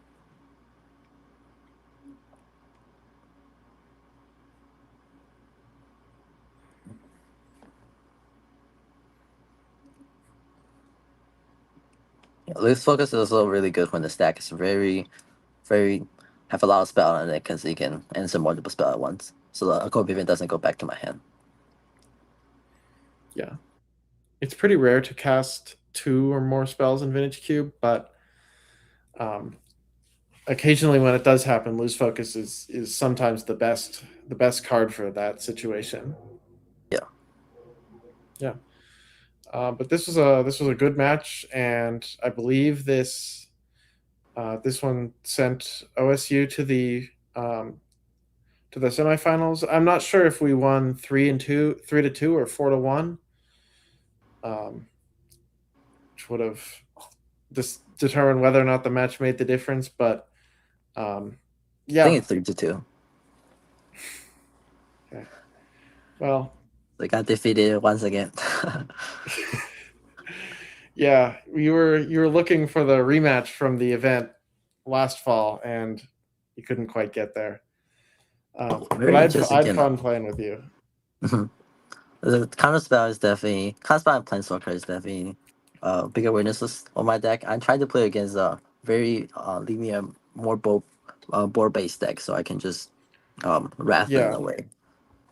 Yeah, in Vintage Cube, the more counterspells you put in the deck, they progressively get better and better for each one. Because if there's only one counterspell in the deck, it's very hard to hold up 2 mana without projecting that, oh, they have the counterspell and there's only one in the deck.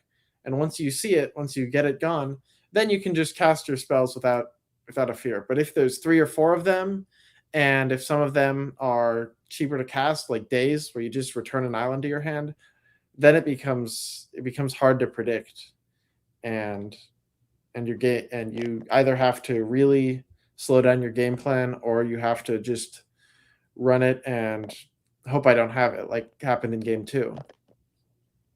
Yeah. And Manifold type of card, pretty good at in some game with very limited resources and makes it very hard to play on counterspell for sure. Yeah.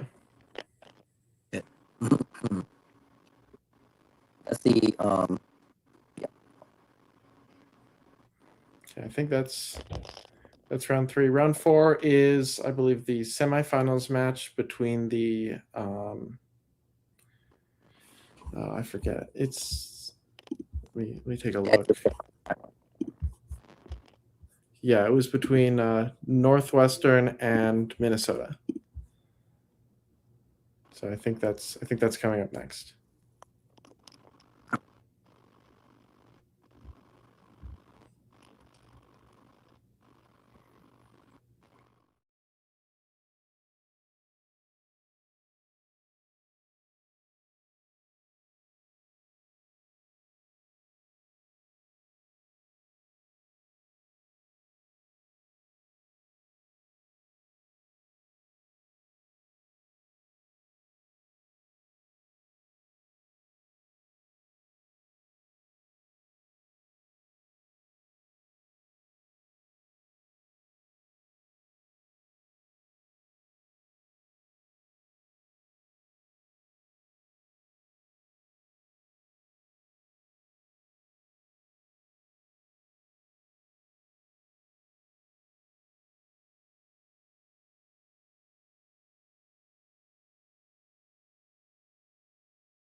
welcome back to the Big Ten Magic Online Championship. Thank you, Magic Online, for providing the accounts, and Nerd Rage Gaming for sponsoring the event. I'm Jack Vogel from Northwestern, and I'm here with Liam. I'm Liam from Minnesota. We've got the semifinal matchup for Pauper coming up. As you can see, the standings are about to come on screen. There we go. You can see the University of Minnesota 2-1, Northwestern 2-0-1. The other team's match for this round was Michigan, Ohio State. The match, you could say, not the game. Any football fans here? No. But I know as far as like Big Ten goes, Minnesota, Northwestern, not a lot of beef. So this will be pretty amicable, I think. Yeah. We've got Elves for Northwestern and Affinity for the U of M. Yeah, I believe this is we're in one here. This is Percy Edmonds for Northwestern. We're seeing the perspective of him playing Elves. Looks like we're on a mull of 5 here. Not super familiar with Pauper and especially Elves, but assuming with this Winding Way in hand, we can recover. As you can see, obviously, artifact land coming down turn 1 from the Affinity player. Going to be exclusively artifact lands, I believe, from that deck. So, yeah. For those not familiar with what Affinity means, it's a keyword in Magic where all your costs are reduced by 1 for each artifact you control. So, all these lands are effectively tapping for 2 mana for the Affinity spells, of which there are many. And we'll see here comes another artifact. Yeah.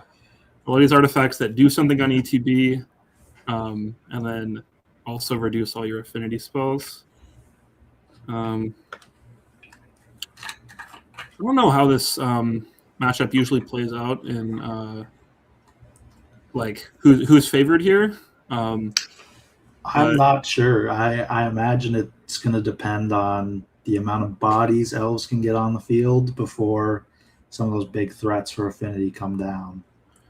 Yeah, I and know there is quite a bit of burn also. So sure, I believe Owen's going to try and keep the battlefield pretty clear.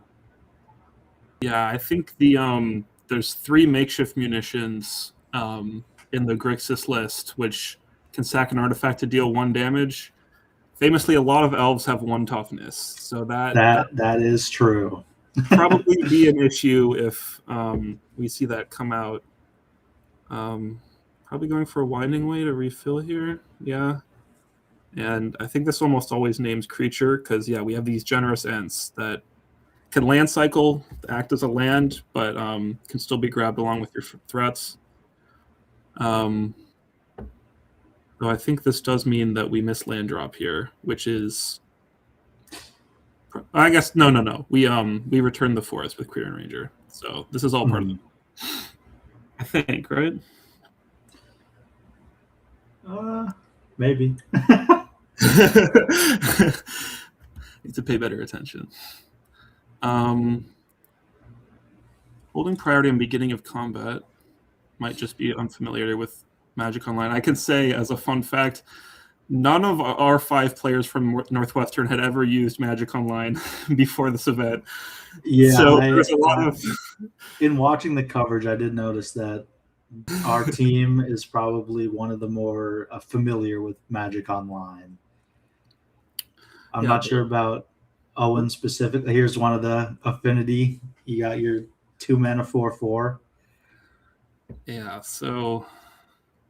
Not that this Queer and Ranger was going to get into the red zone, most likely, but now that is closed off entirely. I know Percy's chose Elves as kind of a pet deck. He was talking about maybe playing Madness Burn, which I know is a more common deck, and maybe would be more favored into an unknown metagame, but he couldn't resist playing a bunch of elves, and it worked out well. He was undefeated. I think maybe even 4-0 in games in the Swiss rounds. I think he ended up putting 2 main deck Masked Vandal, which can exile an artifact or enchantment, and into the 50% affinity meta. I think that worked out well. We'll see if that comes up here.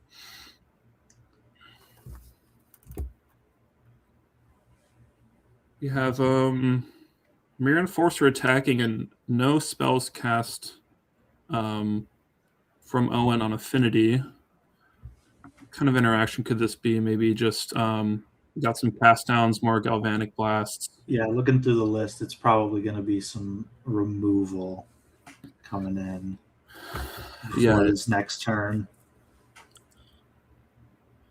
If Percy goes to play anything big, can get cast down maybe.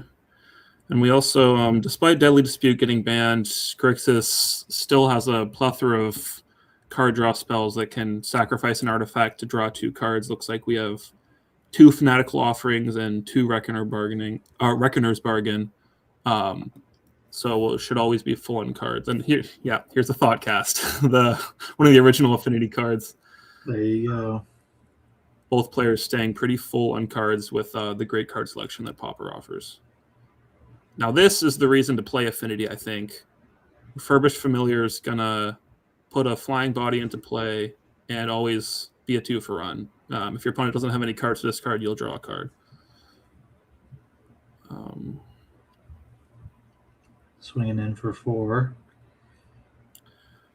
Percy's still choosing to maintain board over life total. I think that's a good decision with the elves here. Yeah. Because if you start blocking with Owen's deck list, there's definitely like some burn spells that can come down before you know it, you've got no creatures at all. Right.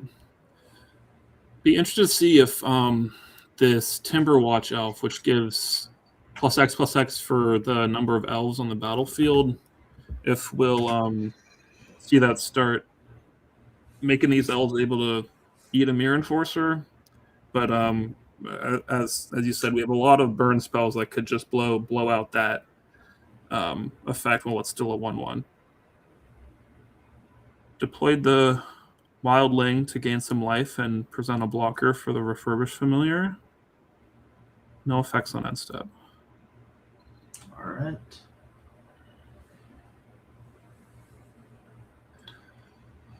Got another affinity creature. Ooh, many. Oh yeah. Oh wow. And yeah, now. Oh yeah. It's just snowballing, and that is not what you want to see as elves. No. Now we're gonna need these Nyxborn Hydras to start giving trample for anything to really get through here. I think. I think usually one of 2 cards in hand though. True. We'll need to see some more Thoughtcasts. That's a lot of his threats are just on the board. So. Right. Cards in hand don't matter if opponent is dead. That is very true.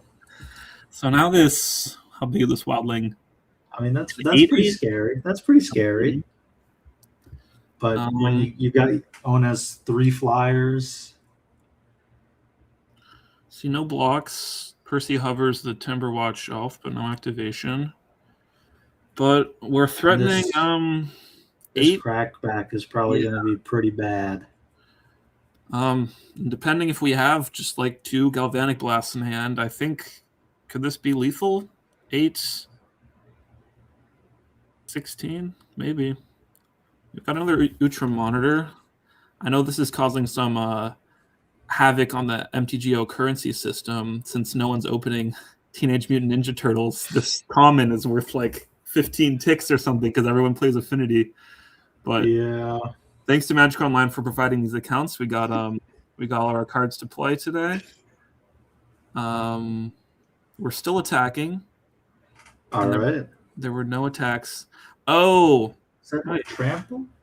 These Quirion Rangers untap the dragon? Is that possible? Oh, they do. Yeah, so we didn't see any attacks last turn because Quirion Ranger can return a forest to untap the land thing. I assume Owen's waiting until he can more effectively interact before sending his creatures in to die one by one to this dragon. And Since we got one block. And yeah, the trample trying to pump it.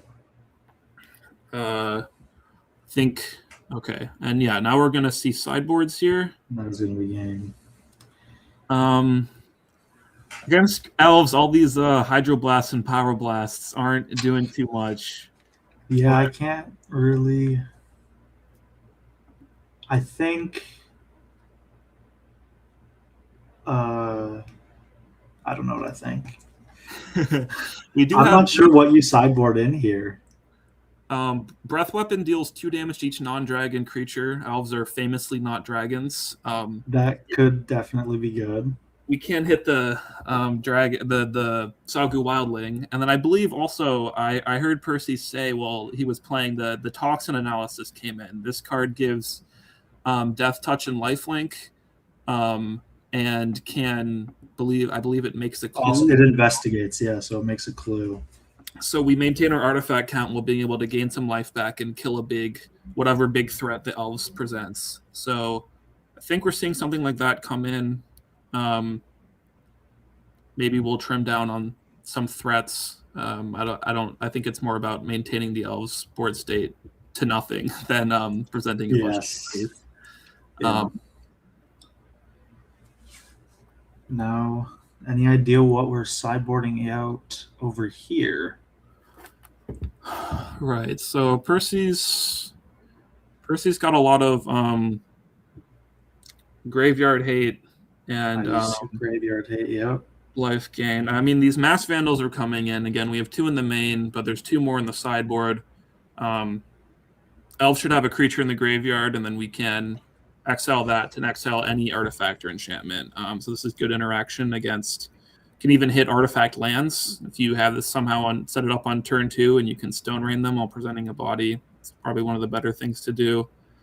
Perhaps we'll see a Monstrous Emergence come in to be able to deal with resolved threats, but I'm not sure how this boarding works, honestly. Elves probably just want to keep doing elf things. I don't know.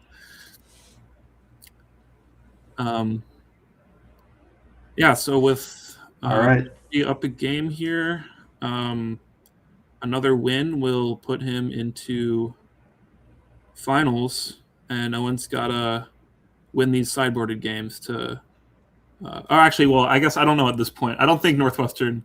I don't know. I don't think the other matches had finished, so this game might not actually put someone into finals. But both people want to see a win here. We can ramp up the tension and say winner makes finals. Exactly. Pretty standard starts from both decks. We got a bridge and a 1/1 mana dork. It's a great Furnace here, one of the original artifact lands. Take a Wellspring.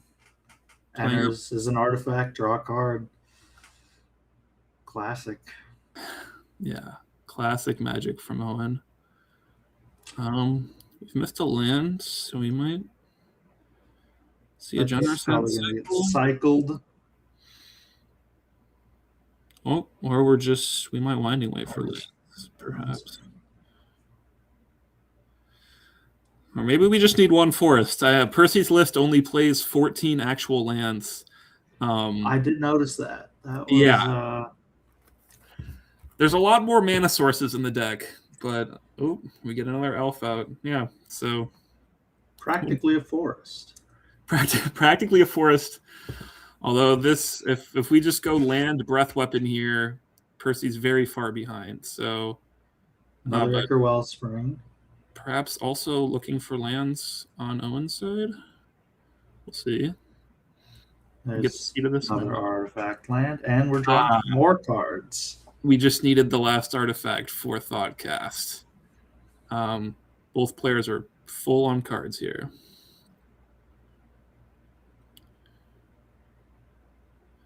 Bouncing the same forest. We got 4 mana, 5 mana.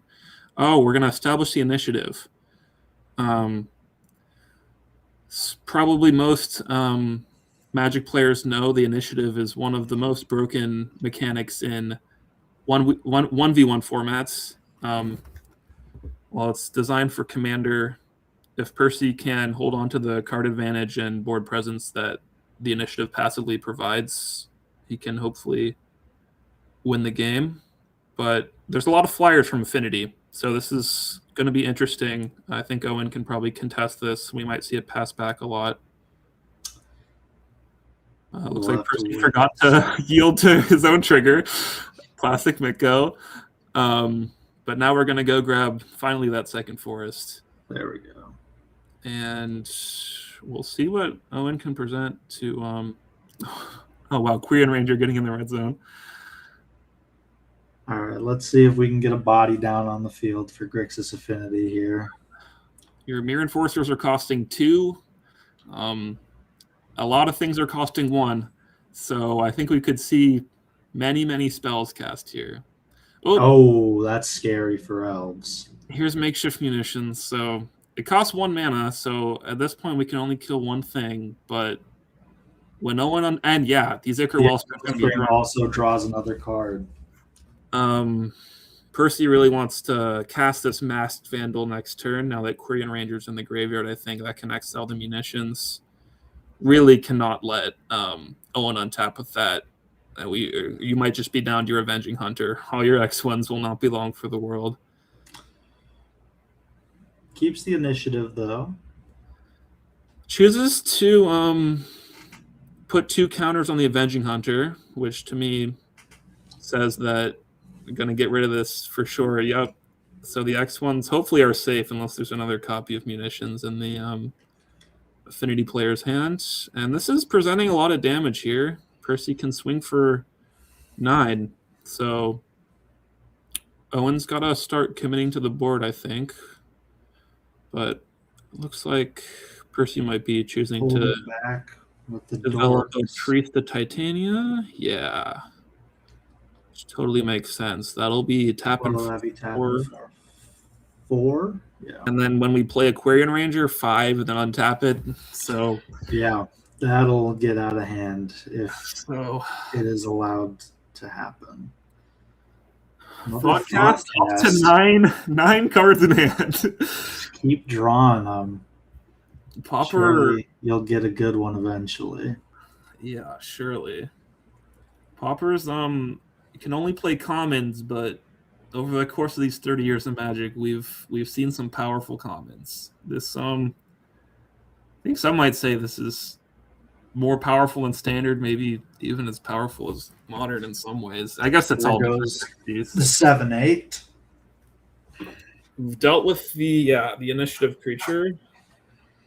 Interesting, we needed to do that on main phase. To avoid discarding a hand size. Owen passes with 7 cards in hand. But Percy retains the initiative, and the trap... Still not looking great on the board here for Affinity. Right. Trap is pretty deadly. It's a quarter of your life total in 60-card, 20-life formats. Percy's going to casually draw 3 cards here. And we'll see if he can close it out or if Owen will claw his way back. But I would say Elves is looking pretty far ahead on this board, at least. Priest only tapping... Oh, Priest tapping for 4, yep. All right. Here's that Quirion Ranger. Just bodies keep coming down for Elves. We just want to keep this initiative. I believe it's 2 more upkeeps. And Percy will go to the Throne of the Dead 3 and get another big guy. We'll see how Owen can respond. That's 3, and there's the breath weapon. Yep, and this is perhaps one of the reasons. A massive swing. Yep. Mass Vandal does have 3 toughness, but Breath Weapon is perhaps the reason to not play Elves. It's fairly common across almost all Pauper sideboards if you can pay the red mana, I think, just because this situation, you paid 3 mana and your opponent lost, what, 6 creatures? 5 creatures? And most of their mana generation as well. Right. And this deck, they're only playing 14 lands, so all your mana sources are leaving. We have a flyer to take back the initiative next turn. We'll see if no reach creature for Percy, so it's seeming as if the initiative will be passing hands. See if he chooses to develop a board. The Forest Cycler still sitting in his hand from the, I believe, his opener. Right, that's true. I wonder if... Oh, we go for a Mass Vandal to clear the flyer. Percy wants to go to the Throne of the Dead 3, it seems. This makes sense. I wonder if he wants to eventually get that Ent down as a big reach blocker. I mean, it was definitely within the realm of possibility before that Breath Weapon came in. Right.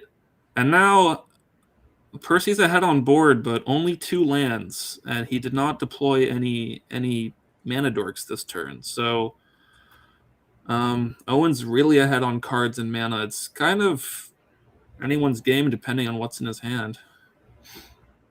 And we're putting more cards in that hand.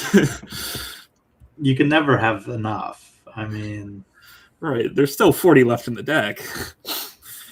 37. Importantly, Reckoner's Bargain also gains life to help keep these Mass Vandals from chipping him down to 0.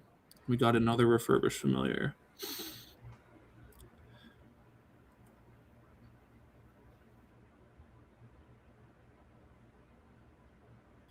And here's this is second Musicians and Breath Weapon. This is the cards you want to be drawing against Elves. Although Munitions doesn't actually really deal with the Masked Vandals, but Percy is going to be scared to play these. But those dorks are definitely going to be vulnerable now. Yeah, I don't think they'll get around to not be summoning sick with this enchantment on board. So we get to take any card in the top 10 here. Generous. For some reason, it enters with 3 counters and has hexproof until Percy's next turn. Although, no trample on Generous End. So, I'm sure Owen can play some blockers to make sure this won't crack in for the... Elves coming out. Maybe wanting to make Owen spend mana on killing things instead of casting spells, but Affinity can play spells for no mana, so I guess Percy doesn't have any other 1-mana plays besides cycling this other end, which he did draw the land, so it wasn't necessary here. Now let's see what Owen's fresh hand looks like. As we're probably going to see, I would guess, some bodies come down finally. Yeah. Attacked into the Reacher. Wonder if there's some trick here. Actually, here's that toxin analysis. Percy mentioned to me, I was listening while he was playing, and he said this might have been the biggest mistake all day. There was no reason that Refurbished Familiar couldn't hit, especially now that he got all the value out of the initiative he really needs.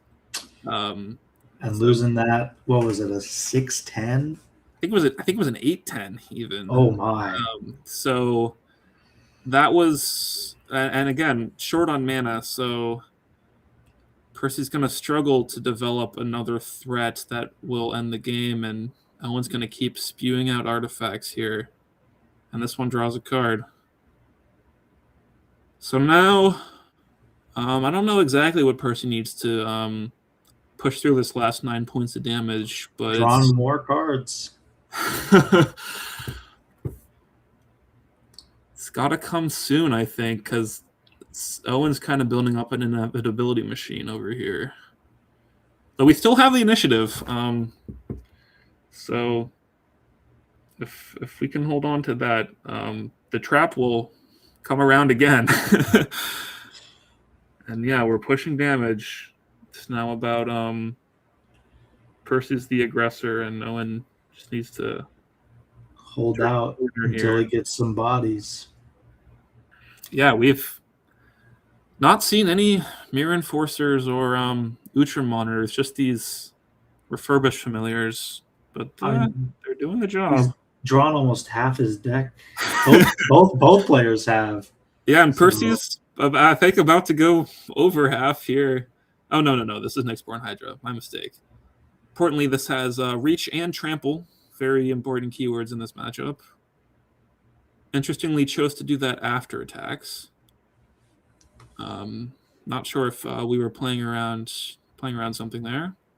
But with the way the Bestow works, the Hydra would still enter even if the Mass Vandal got killed for any reason. We'll see. Oh, and we get a stun counter now. Yeah, and we can see Percy's hand, so we know that Owen will be taking the initiative here. Finally. We'll see what he can do with it. I'm interested to see if we finally see some of those Mirror Enforcers or Utrum monitors on the second main. Right.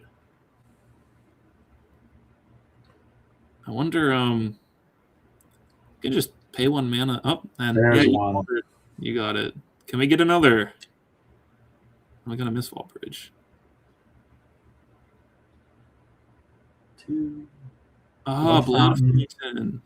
Forgot about this card, but it's 1 mana for 2 artifacts, which is quite strong in the early game, and in the late game it can, I believe, does it buy back 2 creatures? Sack it, return 2 creature cards from your graveyard to your hand. So it's good in the early game, keeps you fueled up in the late game. Just a good value piece for Affinity. And the blood token as well lets you discard and draw. So true.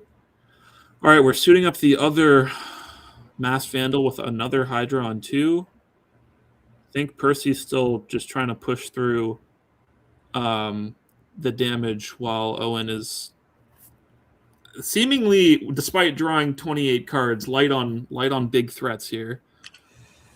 He does choose to block and maybe another Toxin. Yeah. This list does only have 15 creatures in it, so it is kind of on the lighter side, I would say. Right, but even then. Yeah, we're come on, give me 1 Mirror Enforcer. So we saw the second Toxin analysis, and that giving Death Touch and Lifelink. I mean, this is quite a big swing. Yeah, in both like board presence and life total. Right, we get this Hydra sticking around, but it's only a 2/3. And if we do see a Mirror Enforcer or an Utrum monitor, it can't really attack to the 3/3 or the 4/4. So. And yeah, now we get the Forge putting 2 counters on Refurbished Familiar, and that's Mirror Enforcer. And now it looks like Owen's turning the corner, but only 1 card in hand, so yeah, we'll just stick to those 2 threats, it looks like. Wow. Second main, just passing right through it. Seeing the 4/4 come down with all the lands untapped is really something. I see why Affinity players do it. I understand. That is the Affinity experience right there. Only drawing 1 off Lead the Stampede is really not what Percy wants to see. Elves is built in such a way that Winding Way and Lead the Stampede are meant to draw anywhere from like 2 is what you really bare minimum. And I heard he drew 5 earlier today, which drawing 1 or 0 is very, very unlikely, and that's not going to get him back in this game. Looks like we might be. I think we're going to game 3. Yeah, Percy has stopped attacking, which is not what Elves wants to do, I don't think, at this point in the game. No, and it's looking like as time goes on, this is just going to kind of grind in Owen's favor. Right. Makeshift munitions. Can pay 1 mana to draw a card. Not even going to try to kill this Priest of Titania. Now it's, yeah, he seems to be going face. Maybe we'll see a big push for damage on his turn. Yeah. I mean, potentially you can start sacrificing lands if need be, if that damage is really going to make a difference. Right. But we have 5, 6, 7, 8, 9 lands, clue token, and all the mana untapped. So this is probably lethal after he untaps. Actually, now that Percy's tapped out, I see what he's going for. We can block, but where are you after that? Right. Yeah. Just slowly but surely hucking rocks. The clicks involved in Magic Online making this maybe a little slower than it would be in paper, but thank you to Magic Online for giving us these accounts to use for this event. It was a lot of fun. True. Platform that stood the test of time, for sure. But unfortunately, I don't think. Oh, and that's all she wrote for the end step. We'll see about what goes on in the main phase. And yeah, now Percy's trapped. Oh, the trap is going to finish it off. Owen has more than 8 mana, and all of those, like you said, all of those lands are artifacts. Yeah. We'll see if Percy. Oh, yeah. Yep, that's it. Percy sees the writing on the wall. Exactly. And yeah, back to boarding. I don't know if anything would change between being on the play or the draw. Yeah, looking at especially the elf sideboard here, it's a lot of graveyard hate. Apart from the Blood Fountain, there's not really anything. Maybe you put in like a little bit, but there's only 3 Blood Fountains. I'm not sure if that's even worth it. Right. I think once you're putting back in Blood Fountain, you've probably lost the game anyway, right? Yeah. So, yeah, we got I know Percy told me the Hazard of the Dunes in the sideboard there's a better a more stock card from Teenage Mutant Ninja Turtles, I think, but he's a fan of Aether Drift and called it his comfort worm. I don't really think we need more bodies. Oh, it is a 4/4 reach trample, I believe. So I don't know, but I just don't know if board presence is the axis you want to be fighting Affinity on. You kind of got to keep them off their card draw and their makeshift munitions. I think Percy's game plan might just be to hope that breath weapon doesn't get cast again. That does kind of seem to be the crux of the problem. Yeah, only 2 breath weapons. So, I mean, the odds aren't that high of getting it, but we'll have to see, I guess. But yeah, as we saw, you don't need too many of each card when both players are drawing over half their decks in a game. With these thought casts and Ichor Wellsprings, we'll hopefully be finding the breath weapon in a timely manner. I think is the hope from Affinity's side. Yeah, I think we got a good match here. We're gonna run it back for Game 3. Game 3, winner advances to the finals. That's the story we're telling. Both players mulligan. And looks like Percy's keeping 6 here. Does Owen do so as well? Yes. Okay. He's got an even footing, although, I mean, Elves being on the play is I guess, not really even footing. We're turn 1 of all time.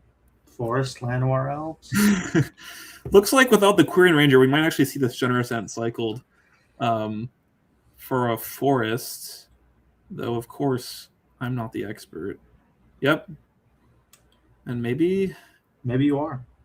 Well, we got a creature in the yard now for Masked Vandal. We might just see a Stone Rain here. Yeah, there's more impactful cards later, but putting the affinity player behind an artifact and a mana is, I think, a really big deal. I would say the artifact is definitely more important than that tapping for black. For real. We'll see if Owen kept a land light hand, but Percy's got a tempo advantage here for sure. We'll see if he can capitalize. Yeah, deploying this Timberwatch Elf, which should add a lot of power and toughness to the battlefield. I wonder why he didn't cycle the Generous Ent. Hoping to cast it later, maybe, but we did miss a land drop. Again, maybe I just don't understand the elves. Got a Willspring, drawing to an answer, maybe. Missing the red mana for the breath weapon yet, though. That is crucial. And we do see a land from elves. Maybe going to hold on to that Generous Ent for even longer now. Got 2 Timberwatch Elves, which is we're there it goes. I think we want to cast this Avenging Hunter next turn. Is the idea? The Gingerbread Cabin. Percy's gonna get to make an artifact token of his own, maybe. Cracking him for 5 on turn 4, and it's looking like this is not where you want to be on affinity. Yeah, we might what is this? Presenting like 10 next turn as well. Something unless there's more elves. There's a red mana, but it's tapped. Got a refurbished familiar. Percy is low on cards, so this is a little awkward. One does have 5 cards in hand still. Now potentially has a blocker. Might want to keep it around just to get in for 2, but I think that we might see this this bird die. Here's a mana source, but it can't cast the Avenging Hunter this turn. So I think we might see a Land War Elves on the offensive. Yeah. Exciting. And we'll see what happens here. One of these two is about to get very large, I'm guessing. Yeah. Owen's got a choice of whether or not to block, but with how much damage this is presenting, it's not much of a choice, I don't think. Percy's going to save the elf and then push through another, what is this, 5 more damage? Down to 6, or putting Owen down to 8. And let's see what Gotta be hoping for a breath weapon. I think it almost might be breath weapon or bust. Oh, tapping for red. Oh, there it is. The breath weapon comes down. 1 card in hand for Percy here. Yeah, once again we see this Masked Vandal surviving, but now the Avenging Hunter is quite far away.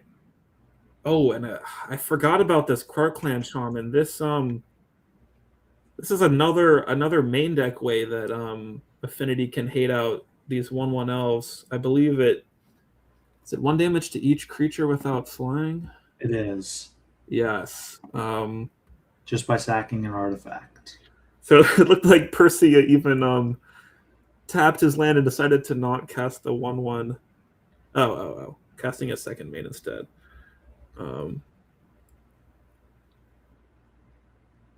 And it seems like we're in a similar situation in game 2. These sideboard cards are really, really putting in work for Owen. And then his main board engine of card advantage and threats can take the game once all the elves are dealt with. Life total is pretty low, though. Right. If Percy can, maybe we're looking for a Winding Way or Lead the Stampede to refuel a little bit, or if we just, Owen might need to pop this Ichor Wellspring now to get rid of the Selfish Mystic. Oh, a Cast into the Fire. More sideboard cards. We forgot about this one. So this is a great card. It can, great 2-for-1 against elves there. Yeah, we're not destroying the One Ring, but Elvish Mystic is gonna get sent to the graveyard. And just 1 damage marked on the Mass Vandal for fun. Oh, not for fun. We're gonna take it away. Interestingly, Karkhan's Shaman will kill itself. So you're gonna have to stack those triggers on top of each other if you want to sweep away more than just 1 toughness. And yeah, this is looking tough for Percy. We saw effectively a sinkhole with the Mass Vandal on turn 2, but now Owen's been sweeping away Percy's mana right in return. Pretty hateful game here. Now let's see if any more big threats are coming down. Oh, just removal. And it's looking rough for Elves right now. 1 card in hand, not enough mana to cast it. Both players 3/3 on the board.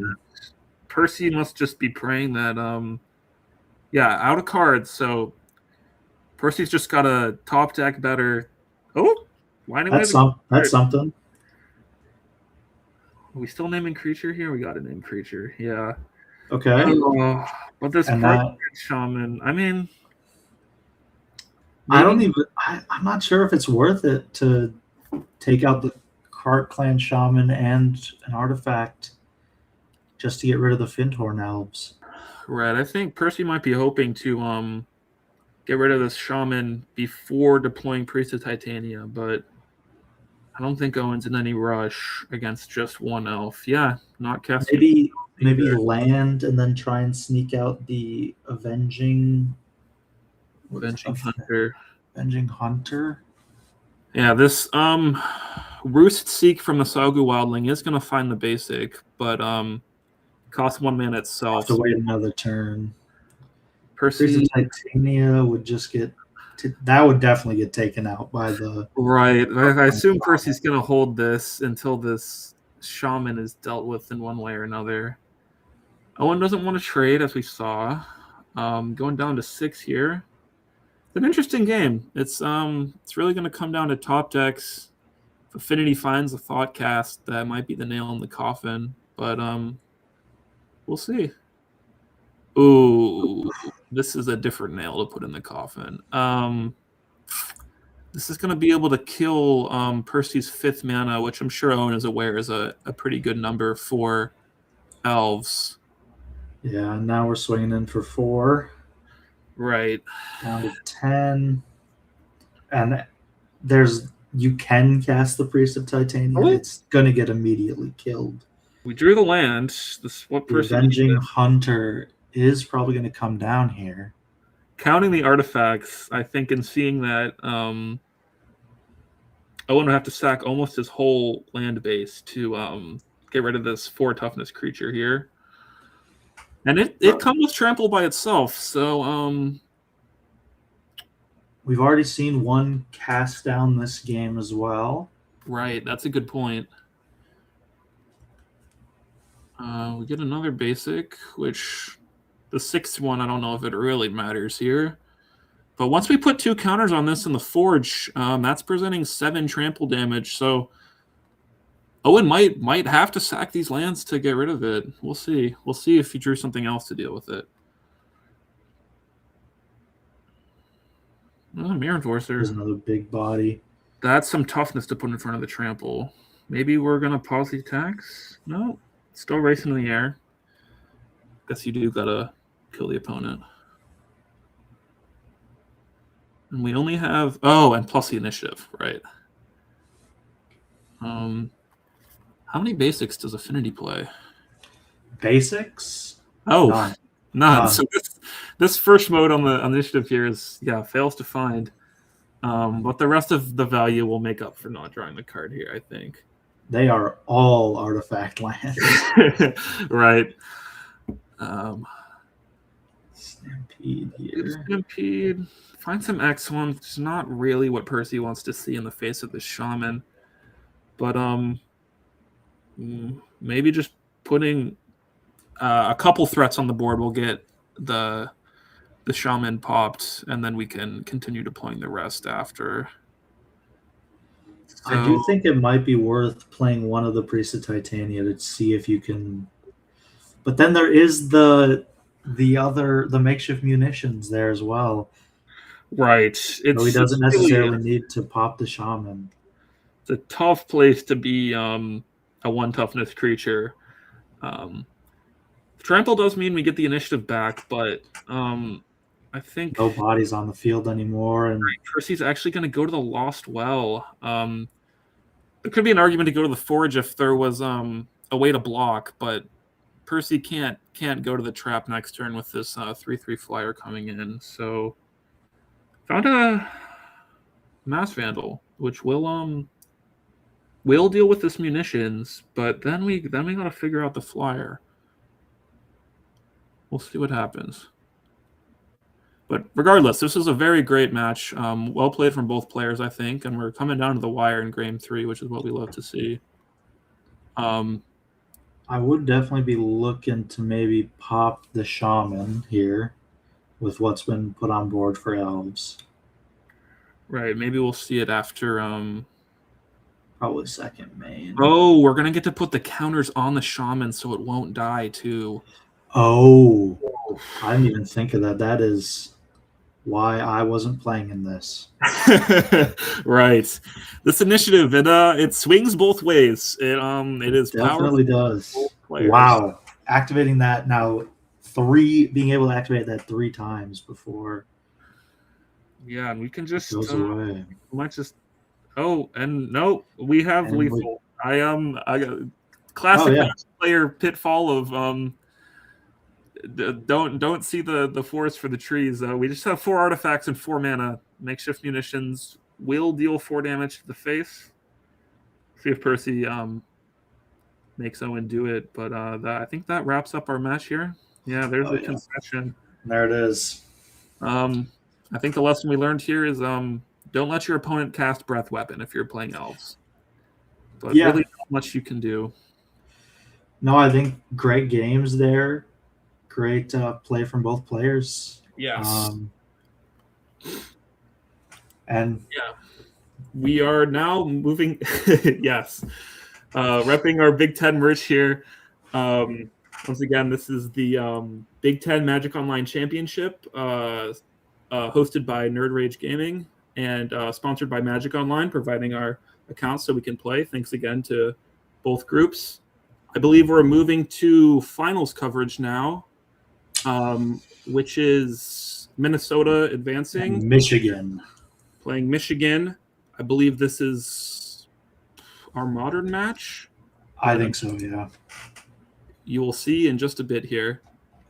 Stay tuned. That's modern. And thanks for watching. Yeah. Do you have the do you know the decks? What are we looking for? I know it's gonna be Jeskai Blink for Minnesota and Tameshi Belcher for Michigan. That should be an interesting matchup. So that should be fun. Yeah, well, stay tuned here. We're going to finals in just a bit. Thanks for watching. Thank you.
Right, welcome back. I'm Adrian, representing University of Michigan. You already know Liam if you watched the last game, Pauper Elves.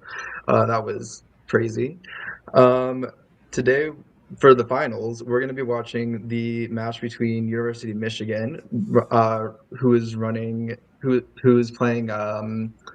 Tameshi Belcher, run by Luke Powell, and Minnesota, who is Minnesota's going to be playing Jeskai Blink, and it's Dalton Bachman for the Go. Yeah, it's going to be fun. I think these decks have like a really great matchup against each other, so the game should have a really good back and forth. I'm excited to see what's going on with them. I also know that this isn't even the first time that Luke and Dalton have played, because they actually got matched up earlier in the rounds and then met again in the finals. So it will be interesting to see a game where the two players already kind of know each other's decks as well. Yeah, I can look at who won. Yeah, I don't know who won the first round. First round was 2-1 for Michigan. Yeah. The decks pair really, really nicely against each other. Could be anyone's game. I'm excited to see it. Yeah, all right, let's get into it. Looks like we have Dalton's point of view here. So this is going to be Jeskai Blink. Yeah, pretty strong opening hand with Ravagan and 2 Consigned to Memories. Consigned to Memories are very, very important in the Jeskai Blink deck, because you can just stifle your own triggers, basically. Get things exiled with Felia if you can draw it. Stifle Quantum Riddler, exiting the battlefield on turn 2 if he draws it. Lots of fun stuff. And Ragavan's also there to just ramp you out and apply pressure too. Ragavan's is just also always annoying to play against. It's always a good card. Never fun to see the top card of your deck get ripped. No. But let's see about mulligan decisions here. Looks like Dalton decided to keep. And I think that Luke is still deciding. Yep. Yeah. What are some cards that would be like a snap keep for this Belcher deck? Probably Harbinger of the Seas, because it pretty much shuts down the entire mana base of the Jeskai Blink deck, because then it can only copy they can only cast like their counter spells on Quantum Riddler basically, and the rest of their deck is just shut down. Oh. So Dalton's taking a look at his opponent's deck here. Also, maybe either the one of the creatures that can get set up an early player of denial, like Philology Archaeologist, or the Otter that looks at the top cards and gets a non-creature spell. Those would also be really good, especially because, again, those are 2 creatures to sack to Flare of Denial, and this is the best Flare deck in the format. Or just like an early Lotus Bloom to do an early win on turn 4, where you would have 7 mana and could just cast Belcher and then immediately crack it. Turn 1 draws and it looks Felia. like Dalton draws Felia, which is pretty huge. Opting to not play the Ragavan. He might be waiting to dash it out. And there's the Philology Archaeologist. Let's see what they get. Lotus Bloom probably to hand, or maybe removal. Yep, Lotus Bloom. So it looks like Luke's trying to go for a pretty early turn 5 win, I suppose, with that fast mana there. Fetches. End step. Already have one. Ragavan puts the other one in the graveyard. The other one in the graveyard is the fetch land. And yeah, let's see. Turn 2, they might be playing Felia here, because that's kind of integral to the deck. But it also could get Flare Denialed right now, because the Philology Archaeologist is already up. Let's see what they do. Plays into it.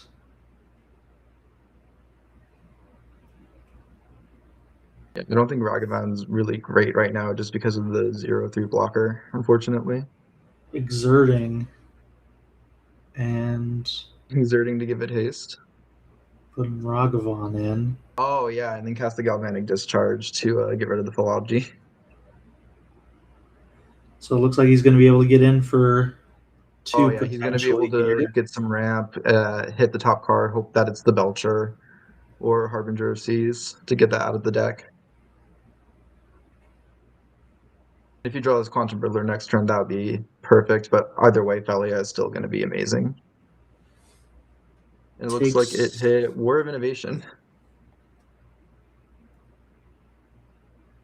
Definitely not an ideal rip Yeah, for it's Dalton not here. the best, but looks like Luke is already down to 9 health, and there's the Thunderclap Trainer probably getting, hopefully hitting the Charbelcher at that point, because once you can get it out by turn 5, you already have the Lotus Bloom set up, and you can just go straight for the win. Although the 2 Consigned to Memories in hand is going to be able to stop that, hopefully.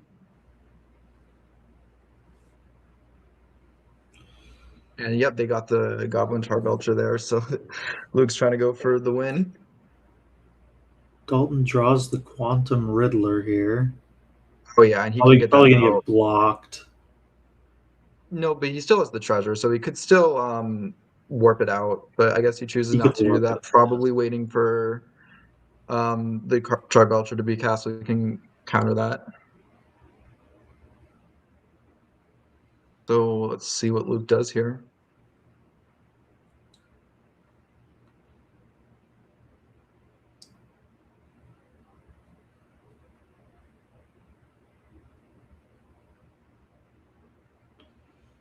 Casting Felia still has the treasure, so he can hold up the consigns. Yeah, he still can hold up the counter spell for when the Charbelcher gets cast, and it looks like, yep, it gets countered right away. All right.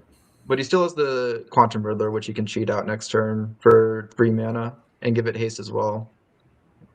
Which, considering that Luke's at only 9 life, this is a pretty good deal. We'll see if it gets countered, though. I wouldn't be surprised if this does not resolve. I'm not sure what exactly in Luke's deck can hit it, though. Maybe like a Force of Will. Or Force of Negation, rather. Force of Negation. I'm just looking through the list. Yeah, with 2 mana up, pretty much just Force of Negation or Strict Serenade. And it looks like it does resolve. Strict Serenade as well. And he is going to let the Riddler go to exile, probably saving those consigns for the Charbelcher instead. Yeah, he's definitely got to be aware that the Charbelcher is... Because you really want to play around it, and if your first counterspell gets countered, you want to have that second one open as well. I guess even despite the Replicate. Or just save it for a later turn as well. And it looks like Lotus Bloom is going to hit the field. If he has another land, he has enough mana for Charbelcher here, but I don't know if he would go for it necessarily. Definitely does have to be a little wary with 2 potential 3 mana up. 3 mana up and 4 copies of Consign in the deck. You really want to be careful about that. And as we've said, play around them right now. Not only do they know each other's deck lists, but they have already played. So I'm willing to bet that a Belcher's been countered in a previous. Oh yeah, I'd be interested to see how that game would go. And it looks like Luke is getting his own Quantum Riddler in here, or is the he's getting Tameshi in here. I'm not sure why Magic Online is showing the Exile Zone right now. Tameshi's really fun because she can get the Lotus Bloom back right away and go mana positive on her ability.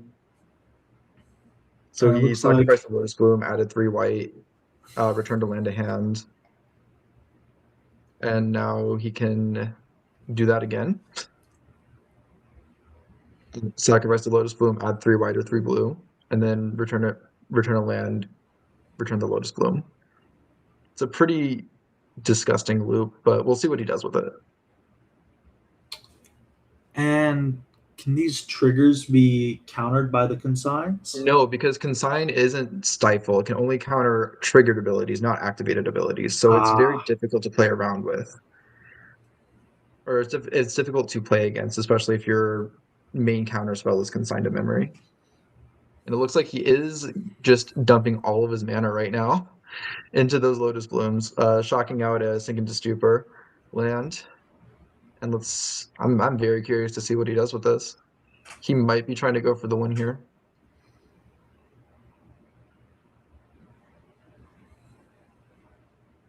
But if so, 7 cards in hand. So. Yeah, he has 7 cards in hand. He might have like enough free counter spells up to make it worth it, but that replicate is pretty gross on consign.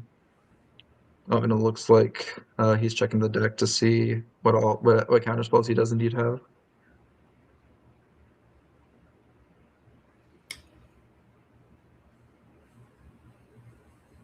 Tabbing back. He's casting War of Innovation. Yep, tutoring for the Charbelcher.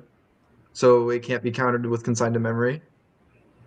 And that might be game. That is not what you want to see if you're golden consigned to memory can't counter the activated abilities. And that is there game. We go. That is really good. Yeah, that was a great play. Now.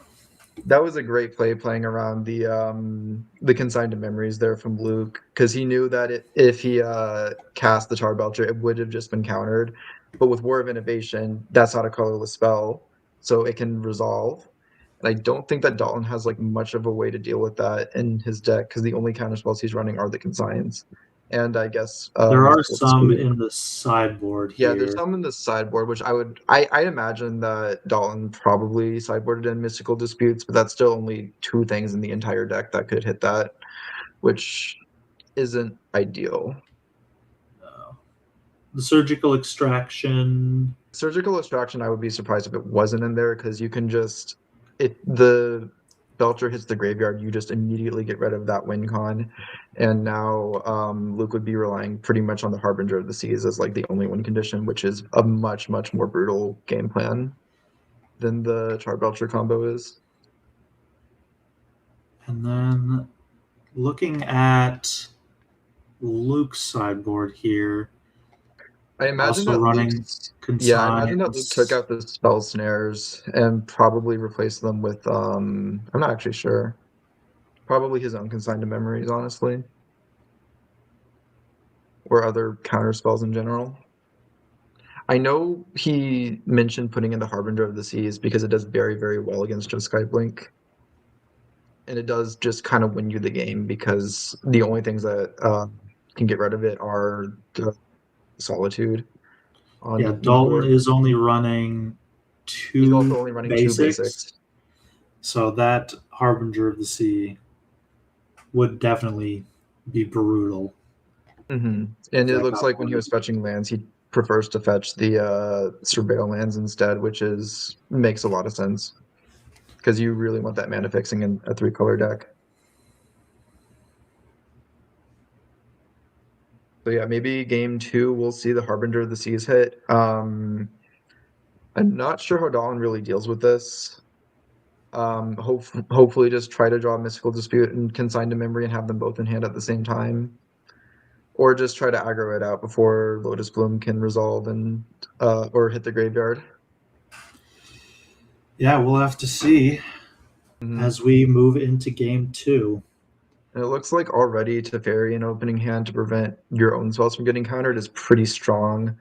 Let's see if Dalton decides to keep that, because he also has Quantum Riddler and Ragavan, so pretty solid opening hand. But no Consign to Memories is kind of rough. No counters is rough. No counters, yeah. I'm not sure if Dalton keeps this.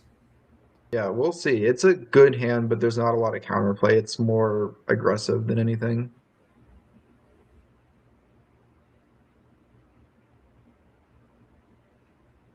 And it looks like he did decide to keep. Let's see what he gets. If he's going to go for that basic or for a dual land, and it looks like he's going for the dual land. Jocking it into cast turn 1 Ragavan. Probably hoping to get a turn 2 Teferi on the board as well. Yeah, if you can get in with the Ragavan, it's gonna be. That's going to be really good because I don't think Teferi. Luke has any 1-mana creatures that he can play.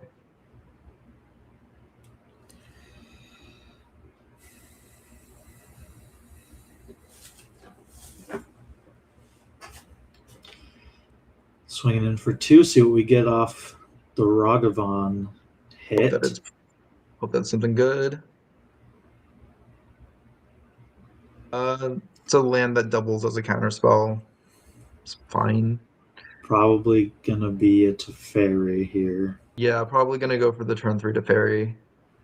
Getting that white source and Yep, here it is. getting that on board early, especially if you can later draw. He's -3. Yeah, what is he doing with the -3 there? I didn't quite catch that. I didn't either. You might have misclicked and did +1. Yeah, that is definitely possible. I do think he. It looks like turn 2 Philology Archaeologist. So now Luke has a Flare of Denial set up. If he does indeed have it in hand. Just -3. There we go. We got the answer. Just -3 to draw a card. No Yeah, I target. forgot that drew a card as well. And in the Blink deck, since Spellia targets any non-land permanent, if you get that out, you can start blinking stuff right away.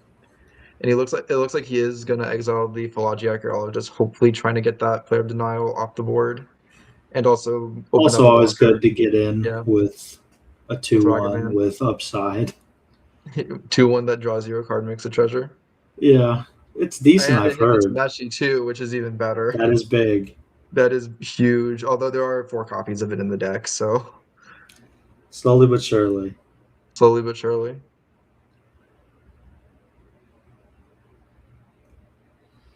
Surveil 1, get the land. Dalton is top decking quite a few lands for sure. 2 Riddlers though in hand. Oh Those yeah, will if he can definitely help get draw some cards. he can get those out next turn without the warp, which would be pretty huge. Because they that are would be 4/6 flyer. Oh yeah. And since every land that enters untapped in Luke's deck has to shock him for 3 damage, that's gonna add up pretty quickly. And also no Lotus Bloom means that maybe Dalton can aggro this game out. Yeah, Luke already down to 10. With he will get a blocker down. Yeah, he'll get a second Philology Archaeologist blocker and probably gonna grab and quite see what was put in there. Force of Negation, so free counterspell for the Quantum Riddler. Not that he can really use the counterspell unless he bounces to Fairy to hand. So Luke has a pretty good setup right now. Because he can either recast Teferi to protect his Quantum Riddler next turn, and Teferi might just get countered either way. Or he could try to get card draws by warping in the Riddler, but if he just hardcasts a Riddler, that's almost certainly going to get Force of Negation. Checking back in on the Force of Negation counter really spells. non-creature? I believe Force is non-creature.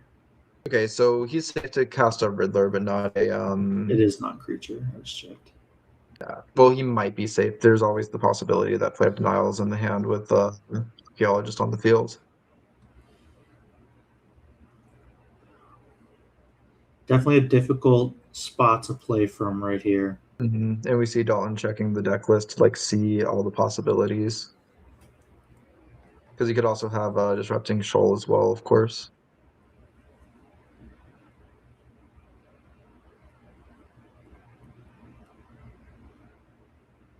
I am not envious of the situation. It is a tough decision to make.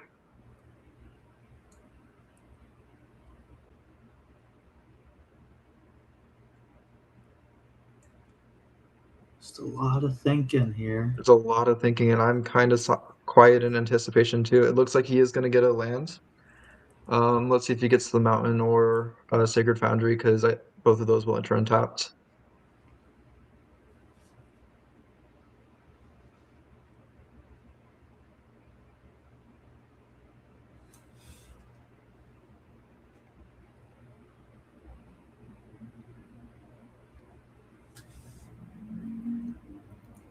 It looks like he is grabbing the Foundry, not really afraid of the Harbinger play here. And it looks like he is going to hardcast the Riddler. And let's see if it gets countered.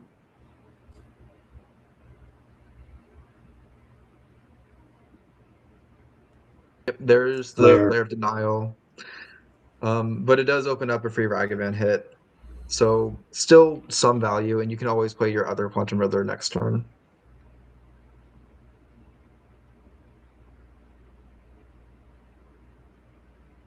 And hope that Ragavan also gets a second to Meshi, which is also pretty huge. Yeah, already down to 7 and 11 respectively. I mean, yeah, modern lands are pretty painful. And it looks like Luke is just playing on land and passing. And there's the Flage as well. That's one of the scariest cards for Luke, because once it resolves, like you start gaining life. 6 life swing too. Yeah, especially since you can consign to memory the interest trigger so that it doesn't sacrifice itself either. But he is going for the Teferi instead. He might be trying to play Flage on the second main phase after Ragavan gets a hit in. And there's the Mystic Dispute. So he can either get the... Oh no, it's on the phase 3. So Teferi is just gone. But Flage might still be coming out.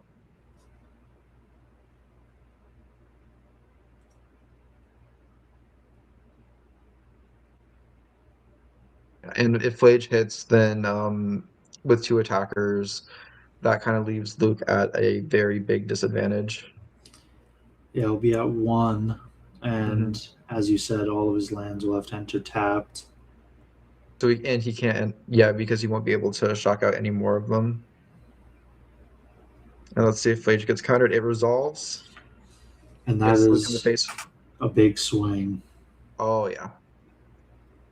So now Luke needs a way to deal with 2 attackers, or else he just immediately loses. He does get a body down. Trainer, probably hoping to grab a Into the Floodmaw or something similar. Sink into Super, not what you want to see because you can't cast it. And it looks like that's the resignation there. Oh, yeah. No, Dalton had it. That was very intense. Game 2. Dalton was able to aggro Luke down and also hit 2 of his Temeshis with Ragavan. That was intense. The mana base also is a big factor here, dealing a lot of damage to Luke. Oh, yeah. Once the mana base wears you down, okay.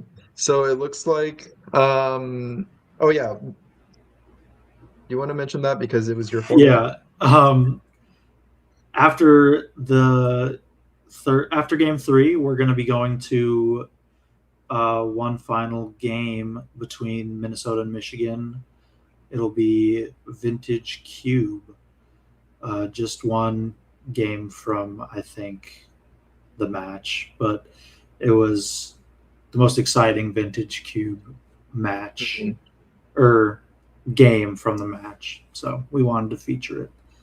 It should be very exciting, and Liam knows so much more about Vintage Cube than I do, so I'm hoping he will carry. Game 3. Both of these decks are pretty evenly matched. I think that Dalton really wants to see Flage hit the battlefield because that just kind of tears through Luke's deck, as you were saying, especially with all the pain shock lands just wearing him down over and over again. And also gaining life to hopefully survive the Belcher a bit better as well if the game goes long enough. And it looks like Dalton keeps a hand with Felia and Consign to Memory in hand, which is huge, and of course the Mystic Dispute. So very, very strong hand, and it draws Flage. There we go. That's what you want to see in Jeskai Blink against the Temeshi Belcher. Let's see how the turn 2 play is probably going to be. Thunderclap Trainer or Forgy Archaeologist. Replaces itself, sets up Flare of Denial. We'll see what card he gets. probably looking for that Lotus Blossom, or not Lotus Blossom. The Suspend Lotus Lotus. Bloom. Lotus Balloon. There we go. So many Lotuses these days. And he gets Sink into Stupor, which still a very, very good card.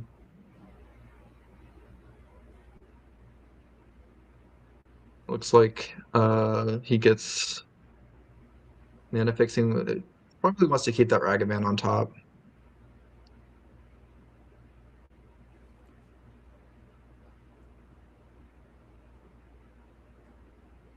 Just thinking about it. He's thinking about it because he could do a turn 3 Flage that stays on the battlefield. If he can manage to get it through on the next turn if the Thunderclap Trainer decides to not block. Then again, you got to be wary for the flare flare. of denial.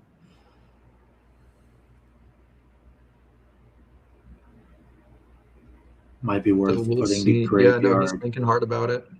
Trying to see if you can get a counter spell to protect your own Flage. Mm-hmm. Or to protect the consign. Yeah, he does have a Mystical Dispute. And yeah, he looks like he leaves Ragavan on top.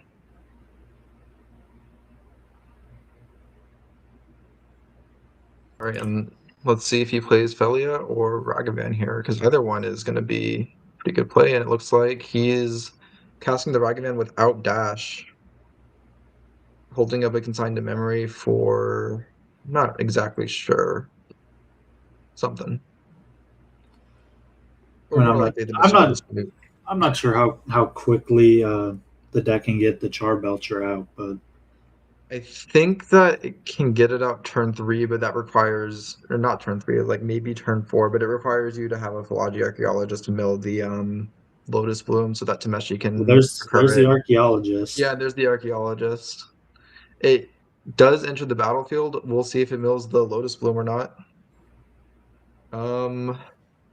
He got Waterlogged Teachings back, so just a land, and Seagate Restoration, and I think that's Tameshi in the graveyard as well, so not a great mill for Luke there. Third land here. Let's see if this is just a pass to hold up counters, or if we see a Flage. We might see Felia. I don't think Ragavan attacks here because the Archaeologist can just... Oh, or maybe. No, just a misclick there. And yeah, it looks like he's holding up the mana for Consign and for Mystic Dispute. There's the Waterlogged Teachings we saw last turn.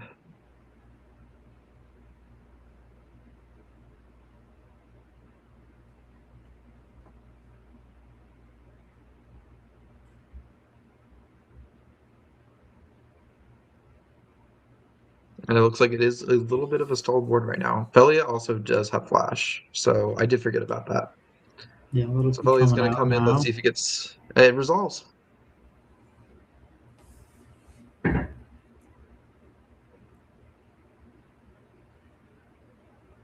then the Meticulous Archive enters. Probably want to keep that Consign on top, yeah.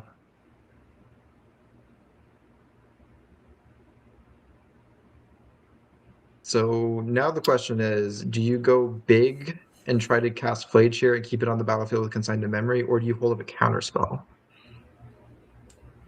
So do you put pressure or do you play defensively? I always like to put on some pressure. I don't like playing defense, so that's so fair. I'm not exactly sure what the right play would be here. I'm not saying it's the right play. I'm just saying it's what I would do. I completely understand. I think up against a combo deck, you really do want to be trying to apply pressure, but also holding up like maybe a mana for a counterspell. With Flage on the field, Felia might also be able to blink it if you want to Consign to Memory, keep it on the battlefield.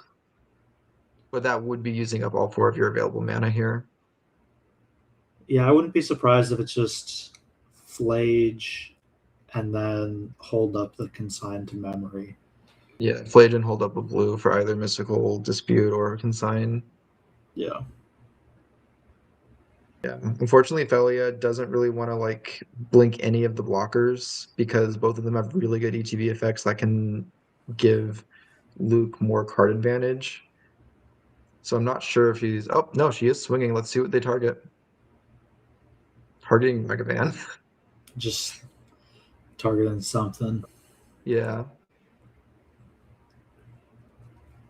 But then yeah, it's gonna bounce off of the Archaeologist. And at the end of the turn, return it back so that you can get the counter on it. Because Dragon Man wasn't going to attack anyways. At the end of the turn, let's see what Luke's got. War of Innovation for probably the Lotus Bloom right there since it's X equals 0.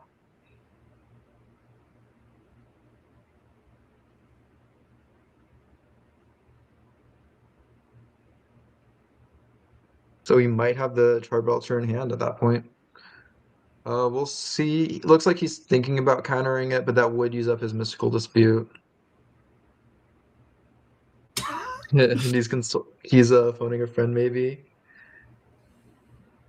Yeah, probably seeing what mana values your artifact he has, or probably seeing like what sorts of counter spells he can use to protect it, like Flare of Denial.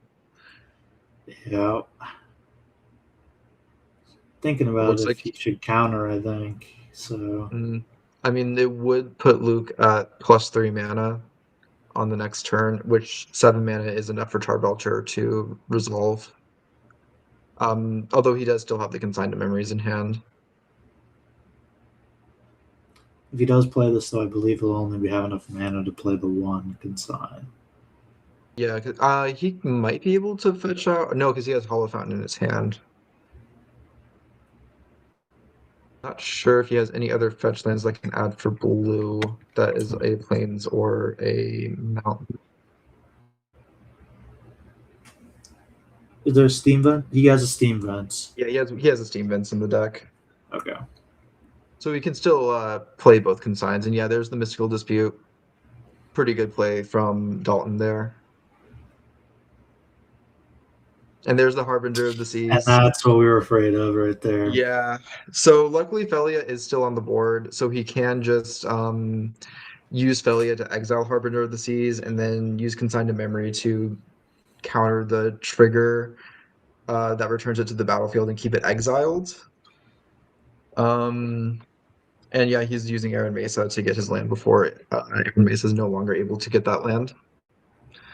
But yeah, Harbinger of the Seas is pretty brutal because you have to deal with it or else your deck just won't function anymore. Yep. Does look like he's going to take getting a basic land so that he can still hopefully play Flage if he draws his planes.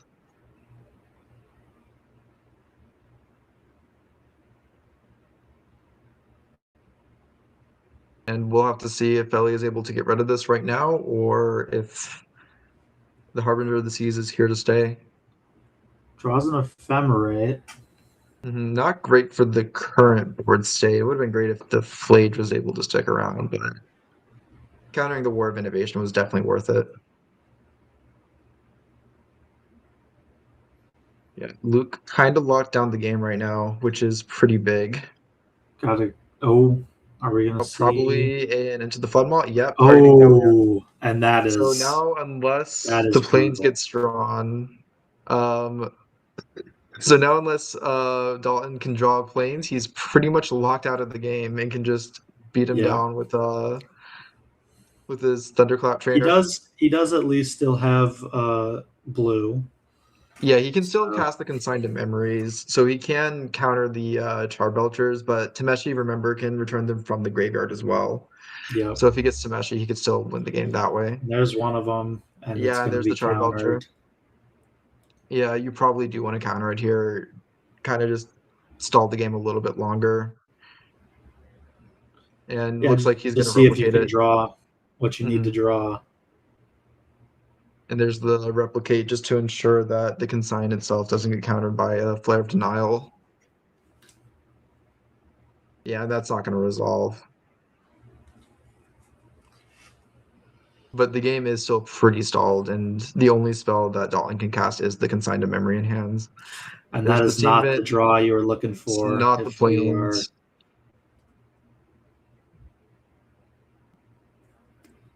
and you've pretty much just got to draw and pass here. You really gotta hope that you draw Plains, yeah.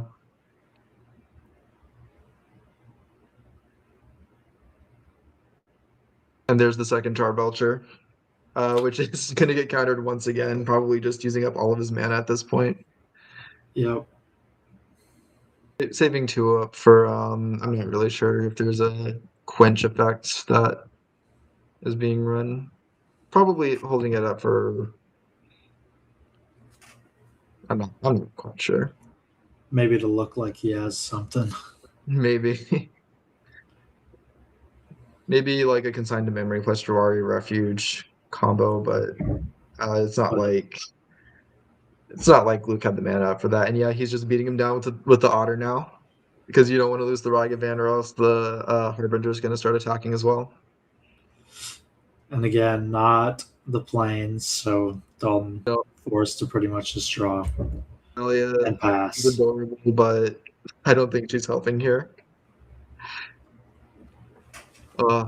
Yeah, if the Arid Mesa fetched a Plains instead of a Mountain, I think this would be a much different game right now, but it was not in the... It's a little bit of a misplay, but it's hard there's to... Tezzeret. Yeah, there's Tezzeret.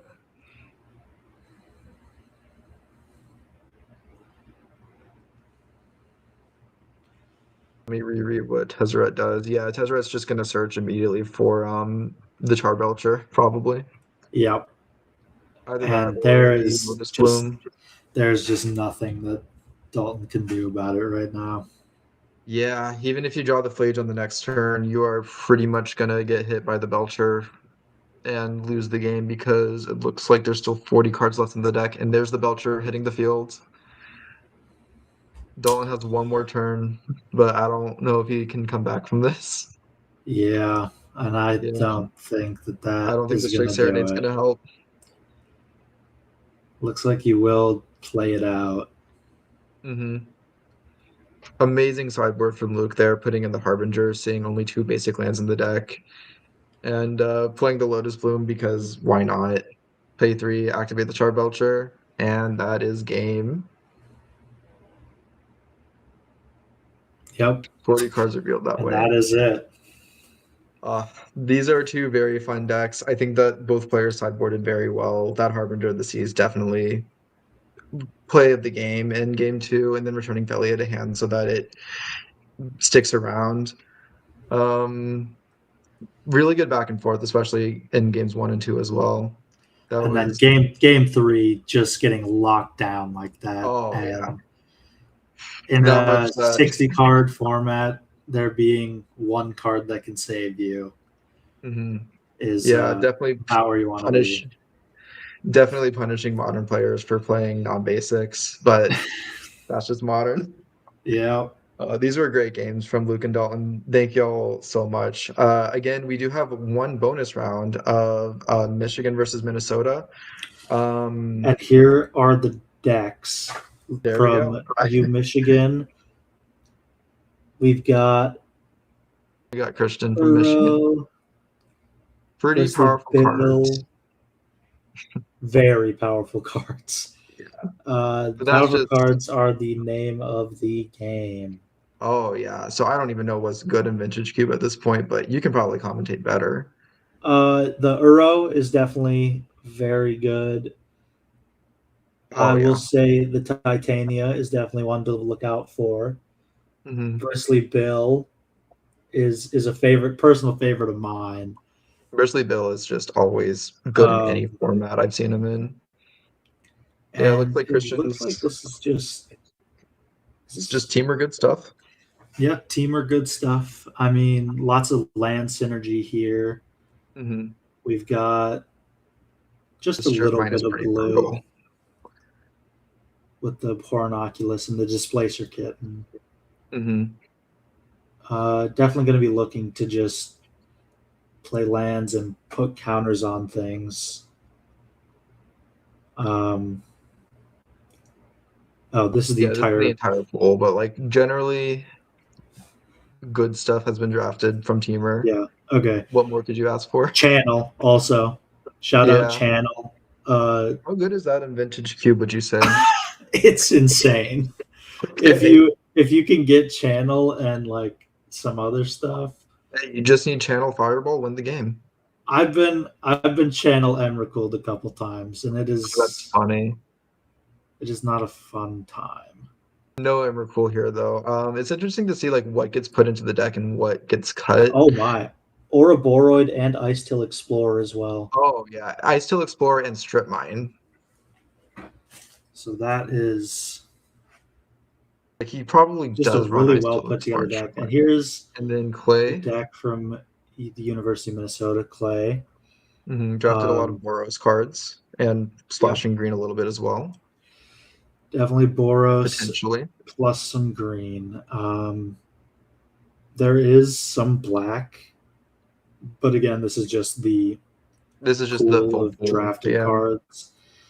We're not seeing the constructed 40 card deck. Inti is a fun card that I like. Skull Clamp, always good. You know, he took that mana Not a crypt. lot of targets for it seems though. That mana crypt was definitely a pick one. Oh, yeah. Looks like we're making some tokens. Probably trying to go wide. And we are into. Oh my! Oh, I see what they're talking about with the cards. The printings of these cards. Thank you These again to are Magic Online for. Thank you again to Magic Online for lending us these accounts. You did not disappoint. These cards are beautiful. Yeah.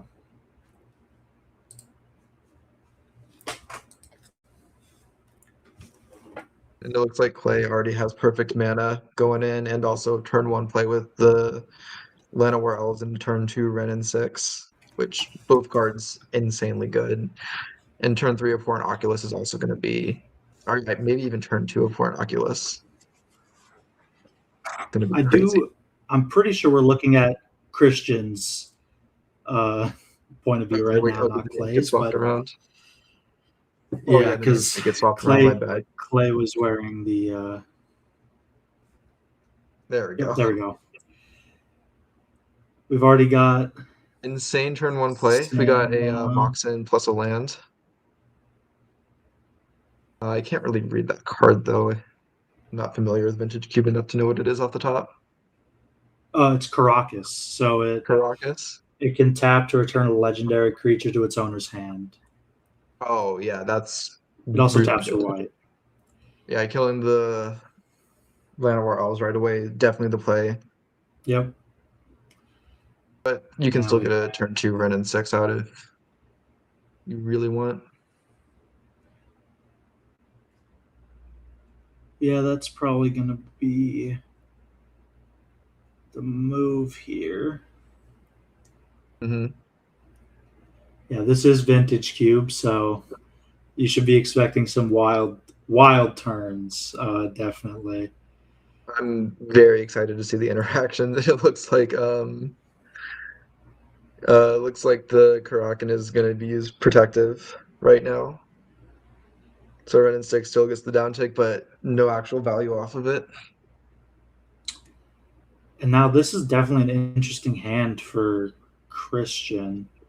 Because a Born Oculus gets really scary really fast. It does, but there are only 3 cards in his graveyard. I believe a Born Oculus needs to exile 5 to cast.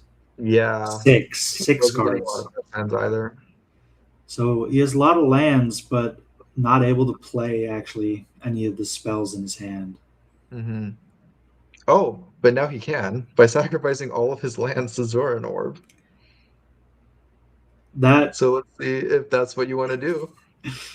That is a strategy. It is a strategy. I don't know if it will be particularly worth it, but now the Zoran Orb does synergize pretty well with some other cards that we saw from Christian's pool. Lots of Mhm. land synergies there, especially like the Titania, I believe. Let me try and pull up.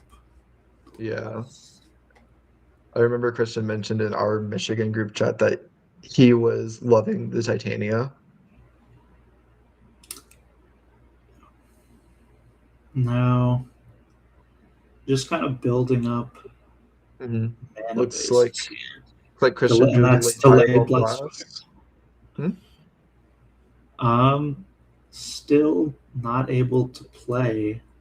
Yeah, he any could of the foretell it, but cards. he still can't cast it because no Well, he doesn't second have. red He needs source. the 2 pips, so Mm-hmm.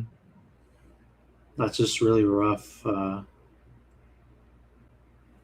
of rough draws, especially with he has excellent 4 drops and just does not seem to be drawing them.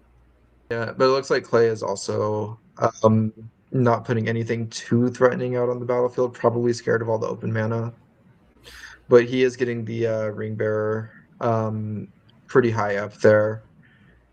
So it's already drawing him. He's already getting mana filtering or card filtering off of attacking. And I believe the last one is just free damage on attack as well. Yeah. Now here's a good draw. Formidable Speaker. Formidable Speaker is really good. Finally Designed getting by at the end, it's got to be good. finally getting a body out on the field too. Mm-hmm.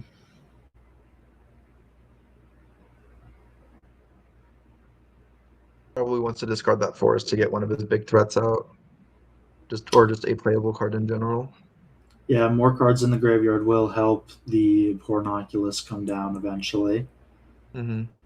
It looks like he's getting a town greeter so that he can cast the next turn as well, because that's gonna mill 4 on ETB,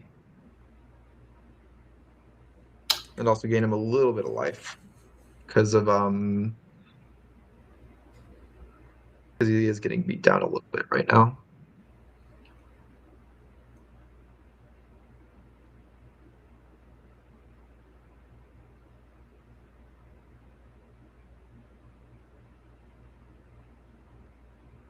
It looks like he just get 1 land back at least.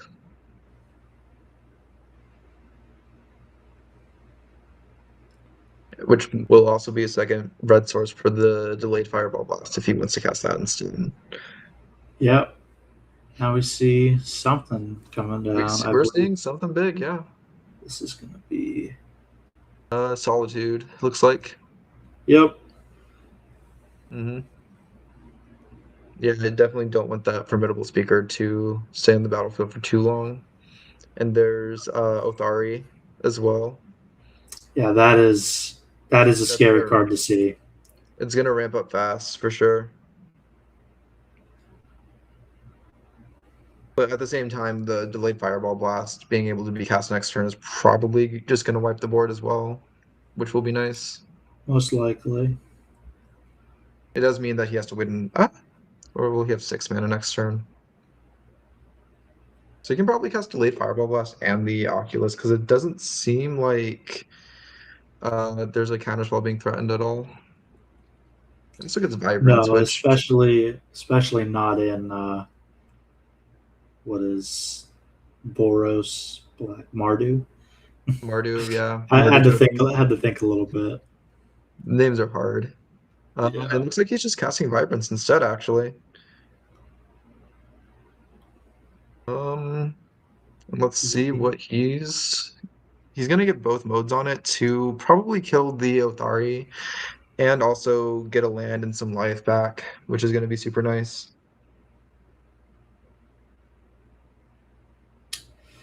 Yeah, he definitely needs to neutralize the threat of the Othari.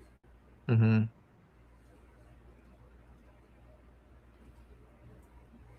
Yep, that's gonna get targeted down. And there's a Gaia's Cradle in there. I did not see that before. Oh, probably not. Probably not great at the moment, but if you can get that Oculus out, it starts ramping hard. Yeah, the Cradle plus the Oculus adding a body each upkeep, I believe. Yeah, it's every upkeep, not just your own. Although in a 40 card deck, that's a pretty easy way to deck yourself. Yeah. But what more cards is good though? Your privilege is always good.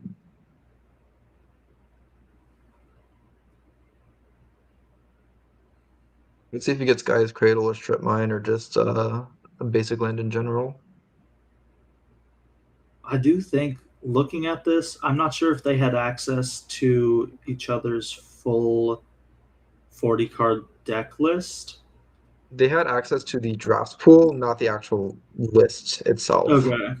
So basically what we saw at the beginning there. Okay. Because in my head, if I'm playing blind, I would be trying to strip mine the only black source on the other side. But looking at Clay's draft pool, he only has like 2 or 3 black cards. So I'm not sure if that would be worth it. And I'm not even sure if he's playing them.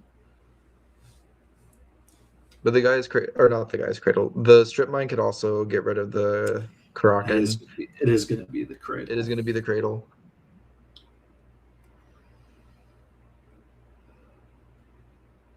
I mean, just like as a Magic player, grabbing the Guy's Cradle is it's hard to not grab the Guy's Cradle. It feels Cradle. so good whenever you just get to tap for creature mana.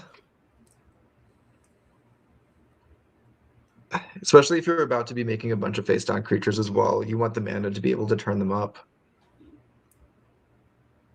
Or just use those face down creatures to produce more mana in general. Absolutely. Yeah, now there's a pretty formidable blocker. I think that the Ring Bearer can still get through. I believe it can't be blocked by creatures with power greater than it. Yeah, it has a Skulk, basically. So 2 damage is going to get through at least, but not much more than that. So it looks like Christian is able to stabilize pretty effectively.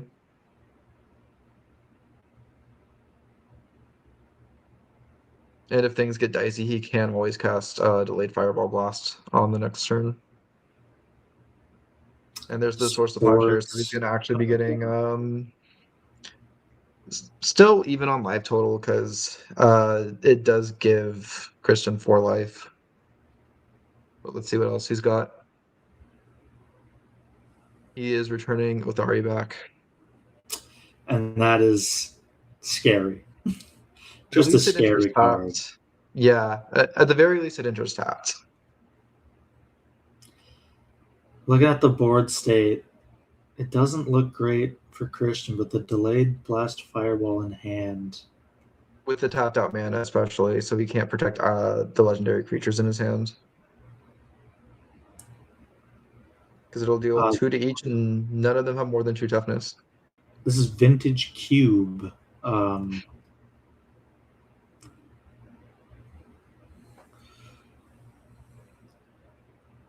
see. Going for the Pornoculus. Exiling his graveyard. Makes sense. Get bodies onto the battlefield, which is something that is desperately needed right now. Oh yeah, playing the Guy's Cradle as well. It for 1, 2. Foretelling the Delayed Fireball Blast, so waiting for the next turn to cast it. Because I guess you will get another blocker as well with the Oculus on the field. It's worth noting with their draft piles being public, almost guaranteed Clay knows that this is a Delayed Blast Fireball. 100%. So he knows that a board wipe is incoming and is probably just looking at his deck right now to see what cards even have Foretell in the first place. And there's Titania, from the Manifest Dread.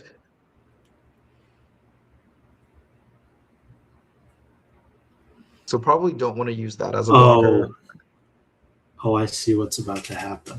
Yeah. Yeah, it's going to be silly next turn. Yeah, so Zurin Orb is going to sacrifice a bunch of lands And then I think Titania is going to be flipped, Mhm. bringing all those lands back Oh yeah. and making 5/3s, 3/5s. Let me look up the exact text because we don't see it long enough. But that is definitely what's incoming. Oh yeah. Um. So I will say, when you turn a creature face up, you don't get the interest the battlefield trigger, You don't. but you don't. So she isn't going to be able to return the lands, but he is going to be able to sacrifice all of his lands to make 5/3 elementals. Okay. Because that trigger is on lands hitting the graveyard. Oh, it's on them hitting. I thought it was on them coming back from the graveyard. Yeah, it's hard to see with the players playing so fast and not really giving us time to read the cards, but Titania, pretty good card for Landsack deck, especially with Zero and Orb. So that's 1, 2, 3, 4, 5, 6, up to 7 potential 5/3s that he can make next turn. 8 with the land in his hand as well. And you don't really need the Oculus anymore. You really don't. So you might as well kill something. Probably. I guess it doesn't really matter because you are hitting them with a delayed blast anyways.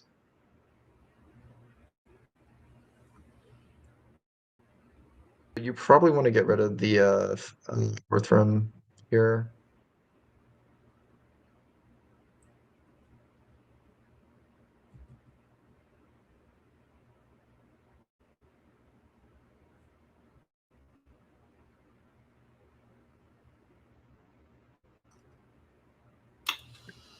Definitely still thinking pretty about hard about what to block. Mm-hmm. He can't block the Lord of the Rings character. That has Skulk at the moment. Looks like he's going for the lifelinker, or not.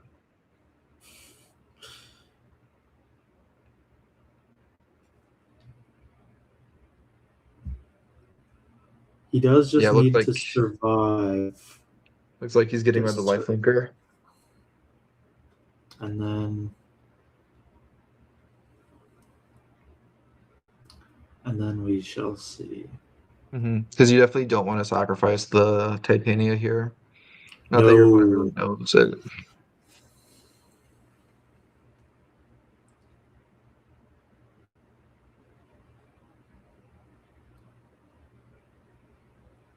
This way, also on Clay's next turn, should he swing out, you can still trade with the Abhorrent Oculus and the 5/5 flyer. Mm-hmm. But I'm not sure if we're going to see the concede button be hit after the Titania is revealed. Yeah, unless Clay has a trick right now to deal 2 more damage, it is going to be pretty brutal. But even then, the Zoran Orb can keep Christian Gain alive. life. Yeah, it just means you have less elementals on your next turn.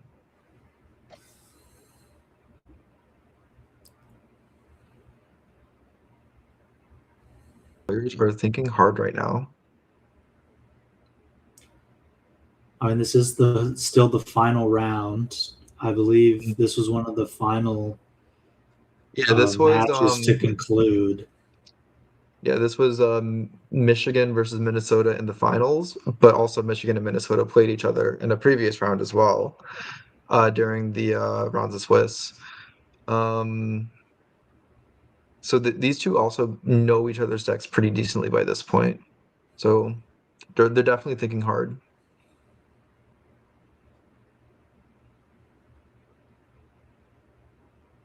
Yeah, it looks like we are waiting on response from Clay.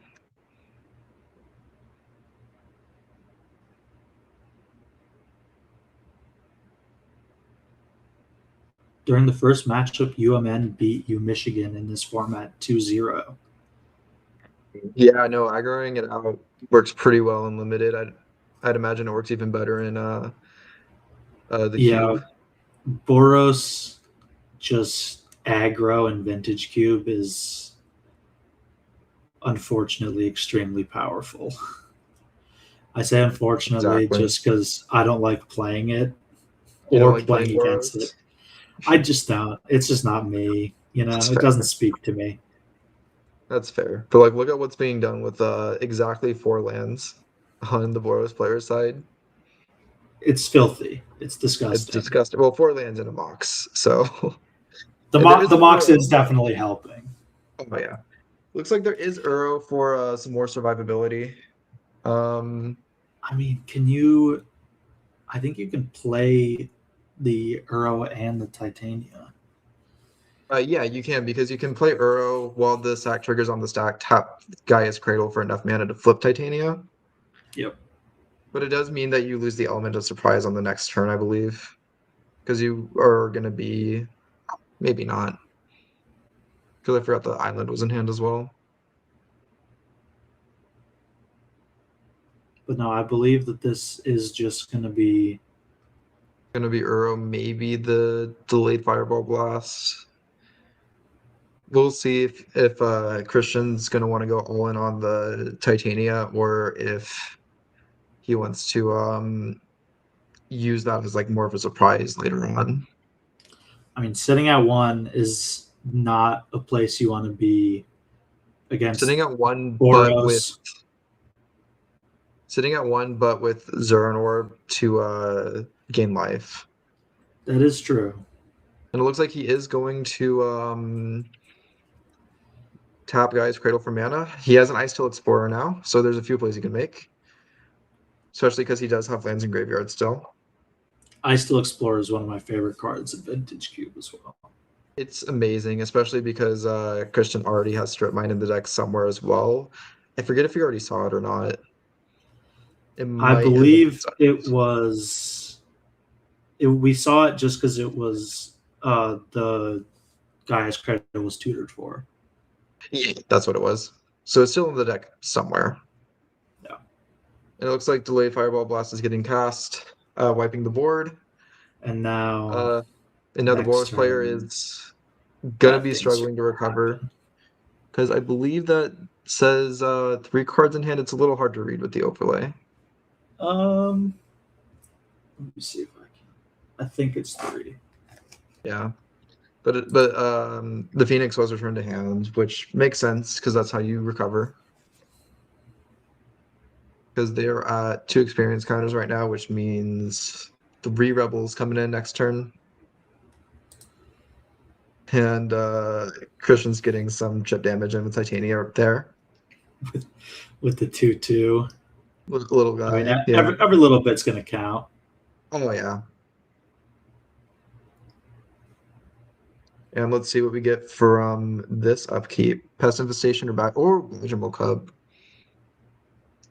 It's I've seen Vaginal Cub do horrible things to people. Yeah, it doesn't get the Earthbend trigger, unfortunately, so we can't like Earthbend the Gaia's Cradle to make it produce even more mana, but it still will be a pretty solid card to have. Especially because the other one, Pest Infestation, you can't turn face up.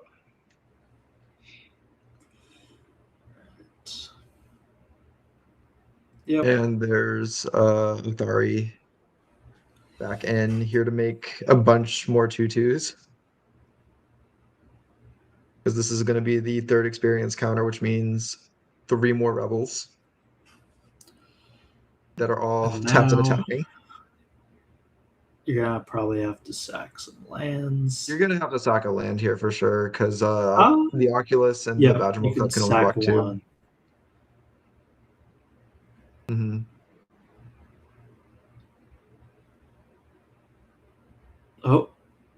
And then Othari's getting protected, which makes sense. You want to be able to spam that each turn. Yep. And then eat one of your lands. I still explore and get them back anyways. Now that Clay is tapped out, there's not much of a reason to sack anymore. No, you should be fine just sitting at 2. Mm-hmm. That Zuran Orb is doing a lot of work, and it's about to do a whole lot more. Yes. And now... I think this is the turn where he goes for Titania. It's time to flip. Oh yeah, or maybe he's getting Uro back. Who knows?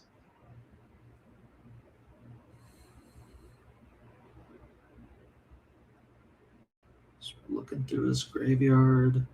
Mm-hmm. The 2 lands that he can play with Ice Till, so he would be able to hit 2 more land drops, which is 4 more life. But also, the rebels are there's gonna be 4 more rebels coming out next turn, which is also gonna be pretty brutal. Yeah, I think you go for the flip and see, because those 5/3s are gonna. They're gonna block the rebels. The rebels are only 2/2s. Mm-hmm. All right, well, he's doing something. This could be going for the flip, or maybe Ice Till Explorer. With Ice Till Explorer, I think that you would have exactly enough mana to flip it still on the next turn after the Oculus Manifest Dread. Especially so because you can get the 2 No, lands from because graveyard. you get a play from graveyard this turn, and you can still You get flip. 2. It's a Crucible Worlds stapled to an extra land per turn. So he can still flip this turn Yes, he can. because the Cradle's tapping for 3. Mm-hmm. He might even be able to get the Ursine Monstrosity out as well. Probably not the Ur, because I believe the escape cost is 4 on that.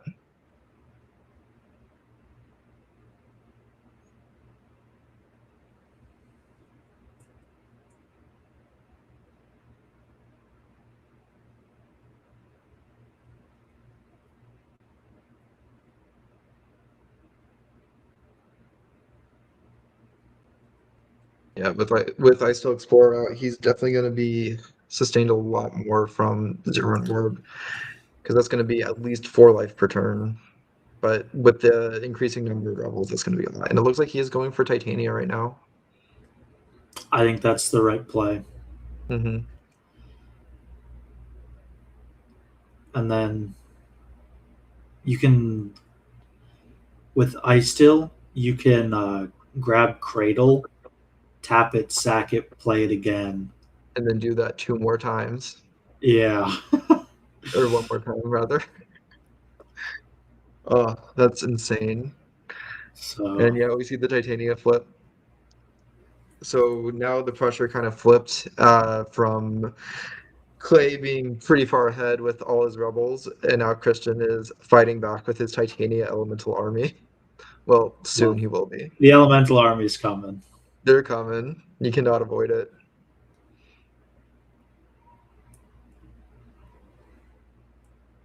They're just getting any amount of chip damage at this point. Not really afraid of a clapback from Orthrim or Horus. I forget the name of the Phoenix.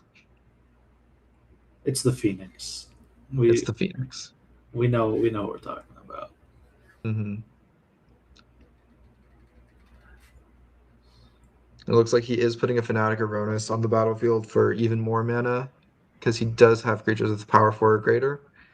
So he can go mana positive on the flip there, but until next turn.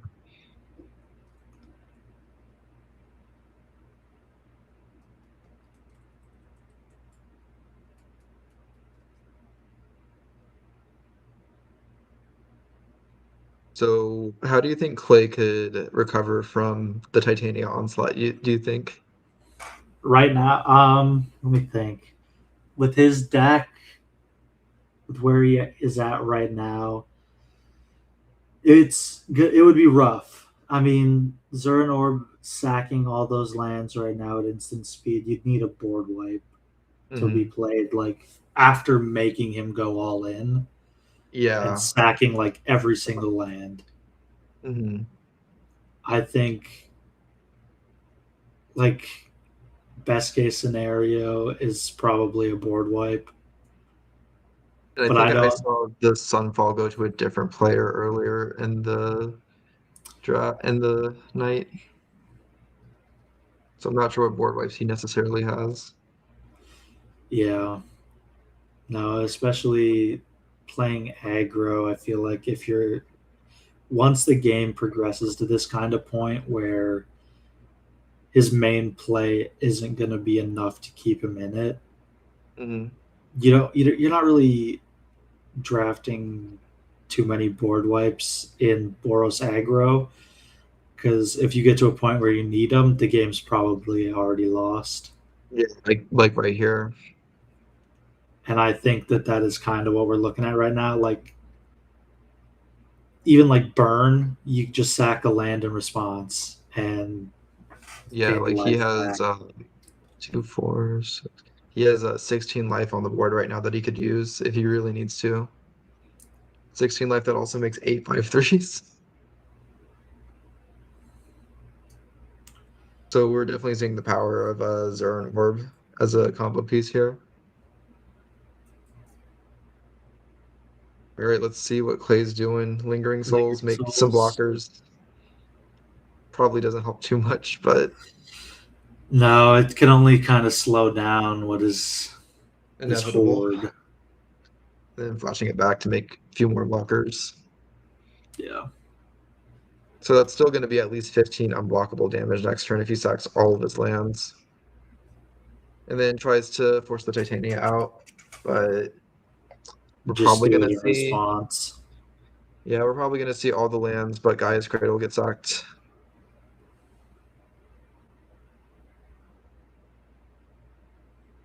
I would do all of them. You would do all of Honestly, them? I guess because Ice Till's out and he has no way to get rid of it next turn. tapped, especially because he's tapped out.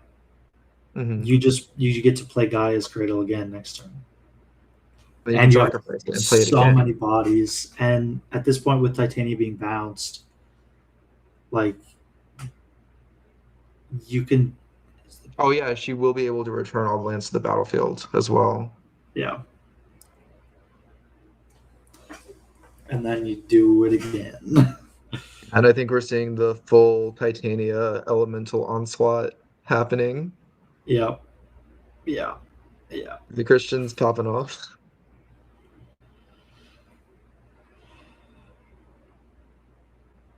It looks like he's going all in.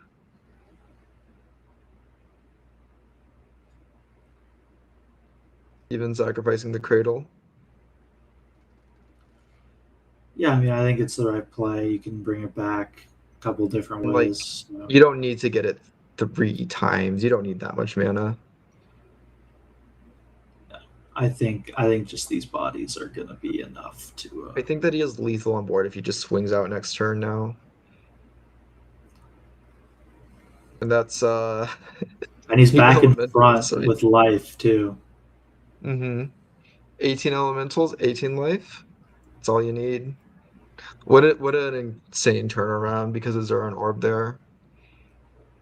Yeah. And there's the Strip Mine with Ice Tail just to put salt in the wound. Not that it's really needed at this point. Now just grab back the cradle, replay Titania, grab back another land. Maybe play like Strip Mine or something first just to get that out as well.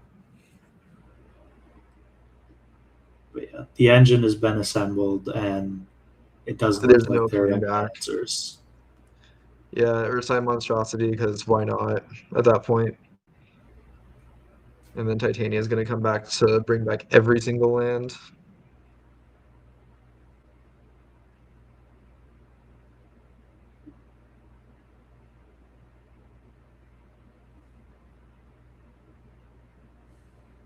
I guess it's only one land, not all of them. Yeah.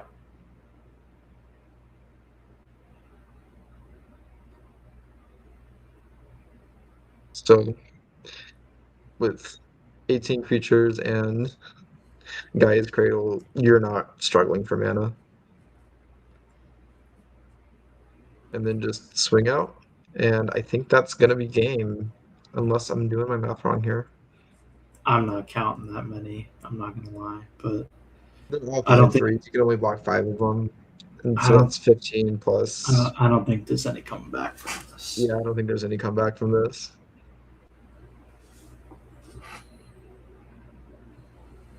Yeah. Yeah, Clay just there you go. What an, And that's the game.